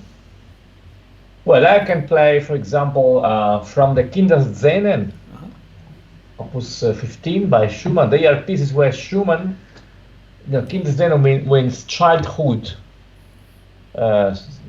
scenes, but it's not music written for children. I see. Schumann tries to put in music his feelings of he remembering his own childhood as an adult, looking back, you know. On the other side, you know, children have a very complex psychology. It's not true that children see the music, the world, the reality in a simpler way than adults. On the other way, sometimes they are much more complex than when become adults, you know. So because they don't really understand things, and so they create their own, you know, points of view about things, about imagination. And the first of this cycle, the fourth piece, is called Foreign Places and People. And it shows the feelings that the child, as Schumann recalls from his own childhood, would imagine places, lands, and persons that he would never meet and never met. So he has no idea, but he imagines. So they are detailed, but also vague in the same time. And by the way, this music is also is full of quotations of homage to other composers. For example, that in Western music we have Bach, Johann Sebastian Bach, which is the father of Western music in a way. And Schumann was a great fan of him. And, Bach name is B-A-C-H. And in German musical alphabet, B-A-C-H are the names of 4 notes. So B-A-C-H. And in this piece, Schumann hides these 4 notes. I will play just the 4 notes. You see, they are hidden, look.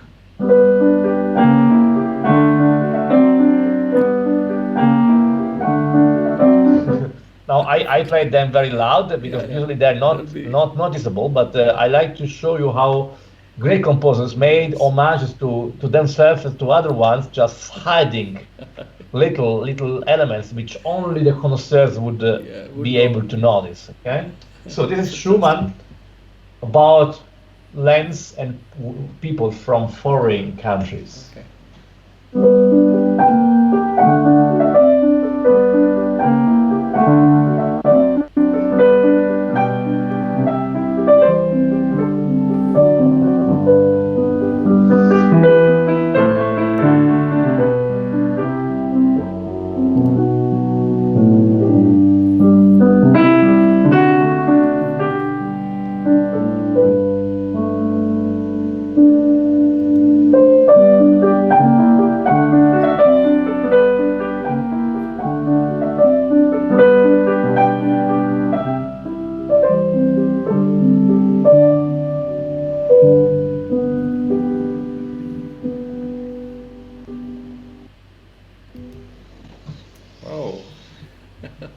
Very short, but and just to say goodbye, because actually I have also another. I know, it's 10 o'clock. I didn't realize the time went by.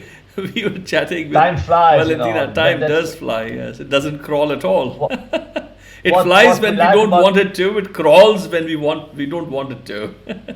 What we like about music is that music can really stop the external time and create its own time. Its own clock, yeah. Yes, yes, and so that you want to play something last, or this was the last one that do you have time for? No, I would like to follow your suggestion about Schubert. Mm-hmm. Schubert maybe is the composers who really can stop the external time and create a different time, and also who would be able to make the piano sound as something else in a way. So he is able to completely cancel the percussion side of the piano and to make the piano deliver sounds which do not belong to the piano, as you could feel about the encore of the pianist, where you could see strings playing. So he was really, really one of the greatest in the Western music history. And I will play for you Schubert's Impromptu Opus 90, number 3.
Fantastic. I can see what you meant. Yeah, fantastic. The movement is so fluid. It's almost like there are waves on the. It's not fingers, but your hands moving like as if they were waves. Let's say that. Yeah, I let the keys move my fingers. Yes. Yeah, they just react to what the music suggests in a way. Yeah. It's I would never know what exactly I'm doing when I play. I let the music move my fingers in a way. Yeah. Yeah. I actually wanted to also, I know that there's no time now, also the pedagogy part when you teach, how do you work on the fingers, how do you practice, work on that. I don't know if you have a couple of minutes to show that, and also the software that brought us together and that you're doing also in terms of pedagogy. You as a maestro, of course, you've tested that, you're teaching with that software. Do you have a couple of minutes for that, or shall we just end this? Yeah. Okay. Yes. Of course, teaching is it would require another 2 hours and a half, I think, to talk. No, of course. So because that we'll do another time. We'll do another conversation. We'll continue this one. No. Yeah. Well, with pleasure. Yeah. I also think that in teaching there are some universal principles which can be applied in any art, in any culture. As we said before, the basic concepts that for teaching you must, I think you must really love what you do. You cannot teach something that you don't like. It's not going to work. You can teach people to dislike things in a way, but it's not my approach. So I would just, I like to see the meaning of the words. The etymology is very interesting. So let's talk about insegnare, which teaching in Italian is insegnare. What does it mean? You know what does it mean, insegnare? Basically, it means, segnare means, the segno is a sign. Sign, yeah. No? Sign doesn't mean just making a sign, but it also means indicating the way in a way. It means let the student find his own way. So teaching doesn't mean put your thoughts in the student's brain. Doesn't mean just pushing the student to do what you want him to do. Teaching means let him discover things, and you can just, open doors, but he will make the steps in the door, and he will take away, which is not the same of the teacher. The difficult part of being teachers that it will be so easy for us, to create clones, Yeah. to tell the students, do copy me. Of course, imitation is, as we said before, is the start of learning. Of course, imitation is a good thing. But what I suggest my students is to imitate so many different other musicians, not only one.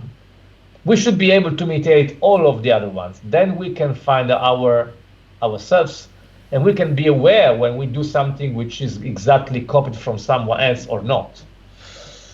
Imitation is a good way to develop your own technique, your own pencils and brushes and tools and colors. Of course, a painter who has only one brush and one color is not going to do much because he cannot choose. We have to be able to choose between several different ways of making music. Then we can really find our own. On the other side, if we just copy other examples, we will never be natural. So, and also it's interesting to see what the word study means. Study comes from Latin, studium. And studium does not mean repeating at all. It means passion, experimenting, researching, finding alternatives. And of course means, enthusiasm in a way, being really involved in what we do because we like it. So you cannot practice basically you cannot study and you cannot practice if you don't like what you do. If you don't like what you do, it's because you didn't understand it, because you don't know. What we don't like is what we don't understand. What we like is what we understand, because we are, already feeling it. So you cannot practice without feelings. And on the other side, practicing music means researching your own feelings, becoming more aware of what you are, and finding the way of reaching higher, peaks, higher levels, not only in playing, but in being what we are, and aligning what we do with what we are. So that's why teaching and practicing they are two parts of the same thing, because when we practice, we teach to ourselves. But when we teach other ones, we are also learning for ourselves. And we are practicing. And practicing means having lesson with ourselves in a way. So we are, in the same time, teachers and learners. And the best teacher, we could say, it's you. You are your best teacher. You can learn from yourself. It's only when you study, you approach your studying as if you are your own teacher who is listening to what you do and suggesting solutions and experimenting alternatives. Very well said. Well said. Yes, so just to answer to your last question, then I have really to go. Yeah. Yes, because of teaching and trying to find alternatives to live teaching in these months of lockdown, yes, I'm actually sharing a platform which I created with my webmaster, Ubaldo Ponzio. Actually, he created after my request, let's say, and then he developed and we developed together, which enables music students to have online lessons with a higher quality than on Skype, where we are now. Basically, even on Skype, we are using a microphone. Both of us have the same microphone. Yeah. And this microphone already makes a lot of difference, When you have no microphone, you only use the computer microphone, of course. The quality is not so good. So any platform works better when you have a good sound source at the beginning. But then, yes, all common platforms like Skype or Zoom or Google Meet or Microsoft, they are usually focusing on the video quality. So the audio quality is always sacrificed because they are meant to talk and not to play music. So when you make a long sound, okay, now it's still going on, but in the meanwhile, Skype will cut the sound or will change the level. And if I speak on the sound, I don't know the sound is still going on. I don't know if you can listen or not. Yeah. So this is the point. Even if it goes through, the resonance is cut. Now it's not, for example, yeah. There are so many filters which, alter the natural sound because it is not made for music.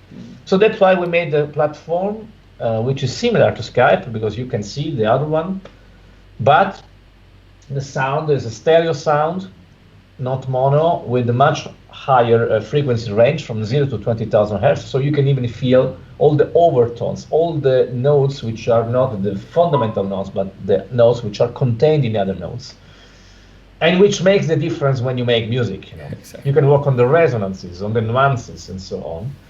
And this platform is actually being used already, even if it's only 1 month. We released by great universities in Italy and abroad, and conservatories and academies like Accademia Chigiana and the Scuola Reina Sofia in Madrid.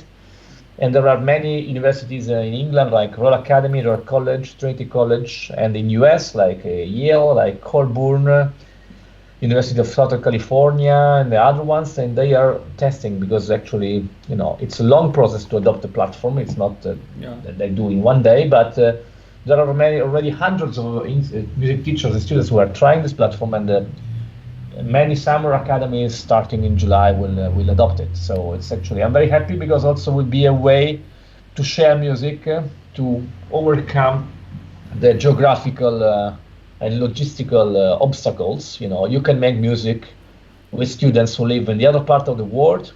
They don't need to travel, and they just need the mobile phone or the computer and the internet connection, and they can enjoy music. So it will be a better way to connect people through music. And I, having tried it last Sunday and had a chance to review just a bit of the recording, I didn't have time because it's taking 18 to 21 hours now go into this, YaarAnād Virtual Baithak Series. I was amazed that just with a 5 megabyte and 1 megabyte upload download, you're able to, give 48 kilohertz audio at 384 kbs, is it? I mean, that's amazing. Yeah, because the platform only reduces the video quality, keeping the audio quality at the highest level. So we made a system that, cuts only the video signal and reduces the resolution or the frame per second when you need it. So even with slow connection speeds, you can still enjoy a high quality sound. Yeah, but still also having the video, which is of course important. Yeah, so I really have to go. No, yes, thank you so much, Roberto. We are in touch anyway. Thank you so much for taking time out. Love to everybody. Love to the family. Bye. Thank you. Thank you. Bye bye. Welcome. Bye. So, friends, this is my conversation with maestro Roberto Prosseda, and I hope I enjoyed the conversation. I hope. What did you think of the conversation? Do leave your comments. I know many of you have already shared.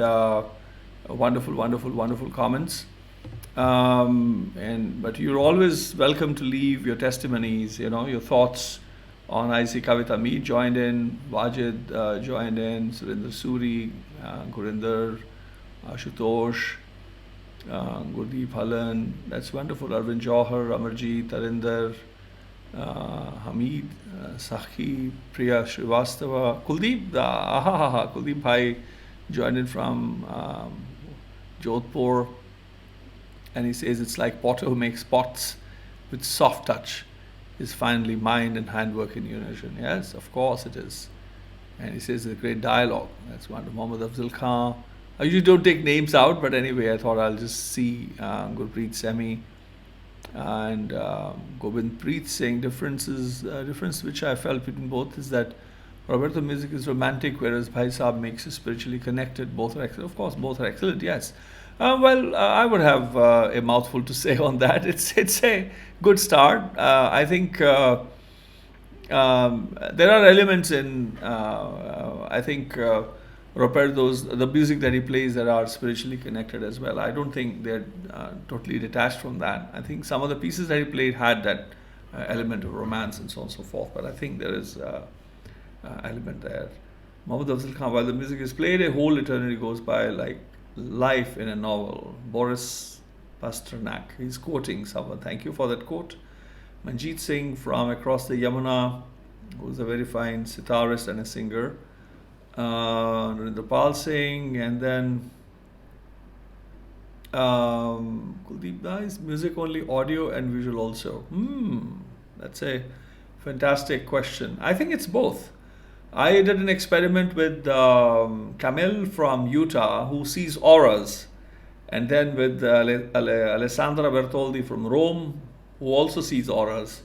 And I had done this experiment in '96. I think I chose 5 original compositions of Guru's, and without telling, they don't know each other, and I performed them in a state where I knew I could go in and sing, and I asked them to write what they saw. Their descriptions of what they saw around me was exactly the same. So I guess, I'm not saying that's the answer, but there is something to do with visual as well, that there is something more that happens than what we see. So that's the only point. Siddharth Pa is joining. That's wonderful. Artist Siddharth is here. Poonam Ayub is here. And she says there's something extra special about Senor Prosseda. He's an amazing coming together of sensitive thoughtfulness and yet that incisive intellectual way in which he describes things. Very well said. I cannot agree more or less. Brilliant. Bingo, as say. On the point. Bullseye. Hamajid and Harpreet Singh, why not you, Bhaiji? Well, I'm always there. Yes, Roberto Di Fiorentino, Kamal N. Singh, Harvinder Kaur, and then Sarbjeet. I mean, so many of you here. I can go on. Riaz Ali Qadri ji from Kabul Asif, as I mentioned earlier, and Salam Karen Saryanu. and then and so on and so forth. Anyway, let me show you what I'm doing tomorrow. Thank you all, and you should leave messages, messages, and then about the musicians and about the series, for example. You should write your testimonies, how you're enjoying the series, whether it's meaningful or not. You should try and write that. So tomorrow, people, I have two Baiṭhaks happening tomorrow. Let me find out the where are the posters. Here we have yes, here we have in the morning tomorrow, which is we have Vidushi Neela Ram Gopal at 10 a.m. tomorrow morning, Sunday, June 21, and that is Vidushi Neela Ram Gopal. She's 84, 85, I think, 84, 85. She's an amazing Carnatic Sangeet vocalist and a scholar, and I'm looking forward to conversing with her. दोस्तों कल सवेरे विदुषी नीला राम गोपाल होना दे नाल मुलाकात होएगी। मैनू आस है तुसी कल सवेरे कढोगे समा सवेरे 10 बजे। वो उस तो बाद बिजी हनगे ते तुसी काइंडली जरूर समा कढना सवेरे। So that was it's amazing. I mean, I've had a couple of conversations with her. It's amazing, absolutely amazing. Then we continue our conversation with the Niazi brothers, Javed Niazi and Babar Niazi. Just wonderful, wonderful, wonderful souls. It's been many, now nearly 2 decades that I've known them. And the other time also they had some family get together afterwards. We had to sort of cut down our conversation, end our conversation, but with the promise that we will all get together, and tomorrow is the time we are getting together again. So we have a day of music. Of course, in the morning it'll be about a shorter window. She's very elderly, about an hour and a half or 2 maybe. I wouldn't want to trouble her much. But of course, we've decided that we will have a few sittings because I want to cover different composers, as she has seen, as we saw from Roberto Prosseda, how different musicians interpret and what a composer and his or her work can mean to a different singer. So when we go back to Carnatic music and look at some of the kritis composed by Tyagaraja, Muthuswami Dikshitar, Purandar Dasa, Shyama Shastri and others, or Chintalavalli and so many other grand elders that we have been introduced to. My interest is to see which grand elder today or a contemporary great interprets a particular raga. That's of very serious interest to me. We are going to be now also slowly coming north, going towards, I'm going to be conversing. I've been in touch with, of course, with Pandit Prem Kumar Malik, a very dear friend. He's like a brother. The son of the legendary Pandit Vidur Malik, whose son-in-law, Pandit Ravi Shankar Upadhyay, one of the world's finest Pakhavaj experts we already had the fortune of conversing with, and the grandchildren too of Pandit Vidur Malik, Malti Upadhyay's children and Ravi Shankar's children. We heard them sing, in fact. They sang some fantastic film music as well. So we'll be also looking at different traditions. Ustad Zia Mohiuddin Khan of the Dagarwani, his son Mohi Bahauddin Dagar, he didn't have a very good internet connection. It was faulty, and there was a total lockdown in Pune or Mumbai, wherever he was. I don't remember. He has 2 places where he frequents, and there's a reason why I've not been able to converse with him yet. But slowly, I'll be teaching the intensive retreat for the first time in 25 years. I'll not be traveling to Europe or to North Americas. I'll be teaching virtually. It's going to be an experiment too. So I'm going to be here, and I'll try to continue the Baiṭhaks, and then I hope to introduce to you many other grand elders from around the world.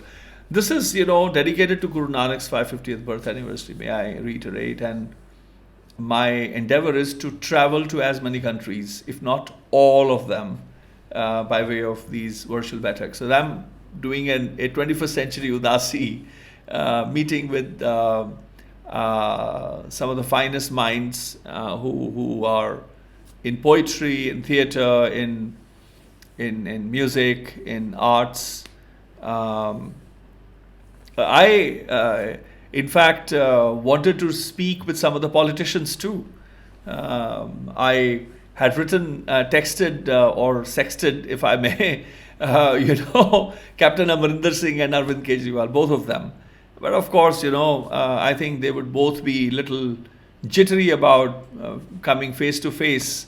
They've all got skeletons that they want to hide, and they're afraid that if I'm in conversation with them, I might ask questions about the lack of leadership wherever I've seen. Even if my intent was to do with, they don't have that capacity to keep the multiple. I'm a multitasker, so I have the capacity. I've got plenty of patience, more than they would ever require to consume from me. I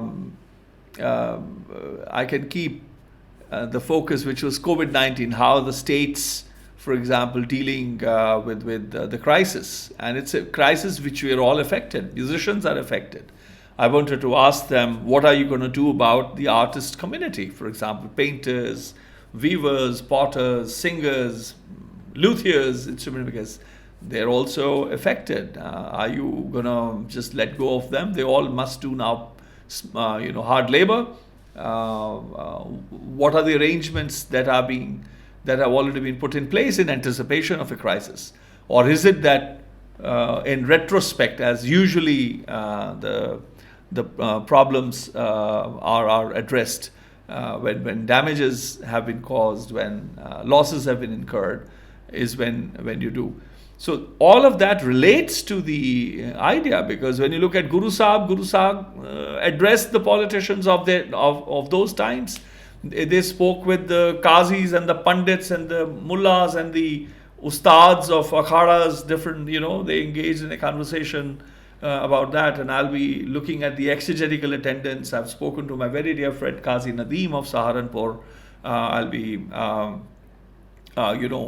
I requested him if he can come and share with us some of the verses from Quran Sharif. What is it that we can learn from that? And likewise, my friends from the Vaishnav, Sakat and Shaiv traditions, and I'll be in conversation with some of the Sikh sages, sadhus and scholars as well, to look at some of the texts. On next Sunday, we have Professor Bharat Gupt looking at the aesthetics that is in Vatsayana's Kama Sutra. It will be a good 6-hour long conversation next Sunday from 11 or 12 in the morning, I don't know exactly, but until 6 in the afternoon. I think from 12 to 6 is what we are doing. So things like that. And then I'm in conversation with Dr. Sharada Narayanan, who has done work on Geet Govind of Bhagat Jayadeva. She's a PhD in Sanskrit studies from JNU. She studied in Bangalore for masters and so on and so forth. So I spoke with her at length yesterday. So I want to look at, which Roberto Prosseda also mentioned about, the etymology. What were words then when they came into existence? How they have been appropriated, misappropriated, reappropriated over the ages, and what do they mean to us now? Gopal, for example, Go is Brahman, is not the Gaupal Krishna. Govind is not Krishna. Go is Brahman. The creation Bind is the same, the seed. So all of these, and as in Gurbani, Ram is Ramaya Ram, is not Dasrath Putra Ram. So, how words have been appropriated, languages have been appropriated, concepts have been appropriated by different people at different times. When you talk of Hori, how Amir Khusro appropriated the idea of Rang. Aaj rang hai Rima, rang hai ri. What is the idea of rang for him? Holi is being appropriated, but Guru Arjan is responding to the alaukik Holi. He says, my Holi is the alaukik one, not the laukik one. I'm not just interested in the colors, that you put today and you'll wash them away later. Like Gurū Nānak Sooth, he says, if you have, oh Pandit, if you have a thread that would neither burn, neither break, neither get dirty, bring it on.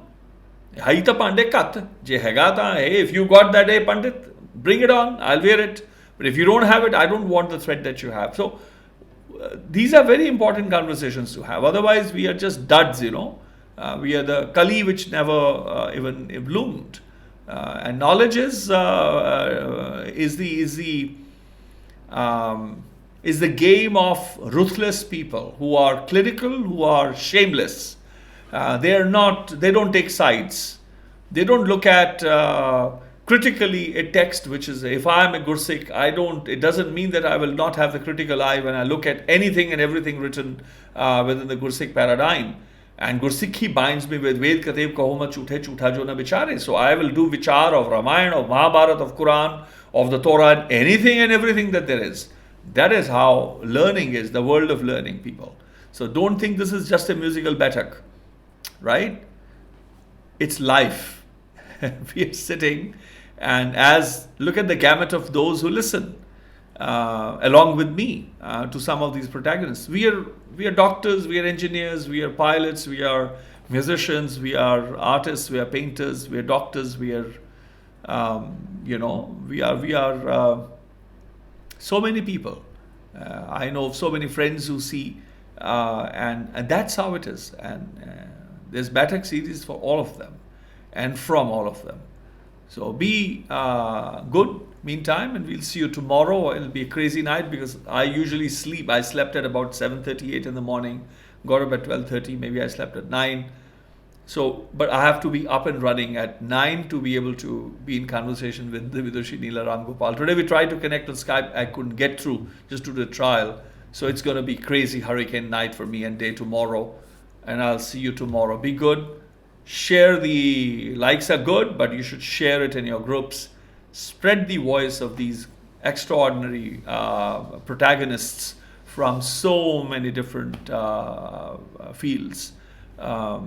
It's eye-watering even for me. It's enlightening. It's enriching.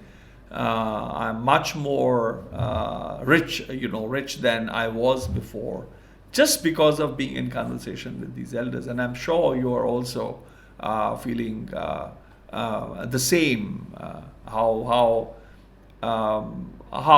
poor we were without the knowledge that such beautiful souls are there. They are the pillar bearers. They are the bald, as the mythology says, ne bald.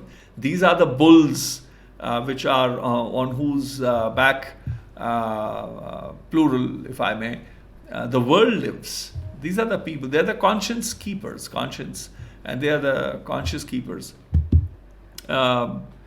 custodians, paredars, the guardians of our civilization at every given, in every given era, every era. And it must be our honor. We must feel honored to be in conversation with them. Eye-watering. Look at today's Baiṭhaks, Doctor, one young, one elderly. Dr. Umayalpuram Sivaraman is eye-watering. So beautiful. And I was amazed by the little granddaughter, Aparna, who spoke with me in Punjabi, called me Nanaji, Nanaji. So although I'm I'm a Nana to many, many little kids, my sister is a grandmother. So yes, I'm a Nana many times over. But still, it was lovely to do that. Such beautiful discoveries we make. Anyway, people, tomorrow at 10 with Vidushi Neela Ram Gopal, and at 4 p.m., 4:30 would be our time, and 4 in Islamabad. Yes, 4:30, and we'll finish at about 7 tomorrow evening because they have to finish before Azan, before the namaz in the evening. So we will see tomorrow. Khuda Hafiz, Namaskar, Varji Ka Khalsa, Varji Ka Fateh, very good night, and Sat Kartar.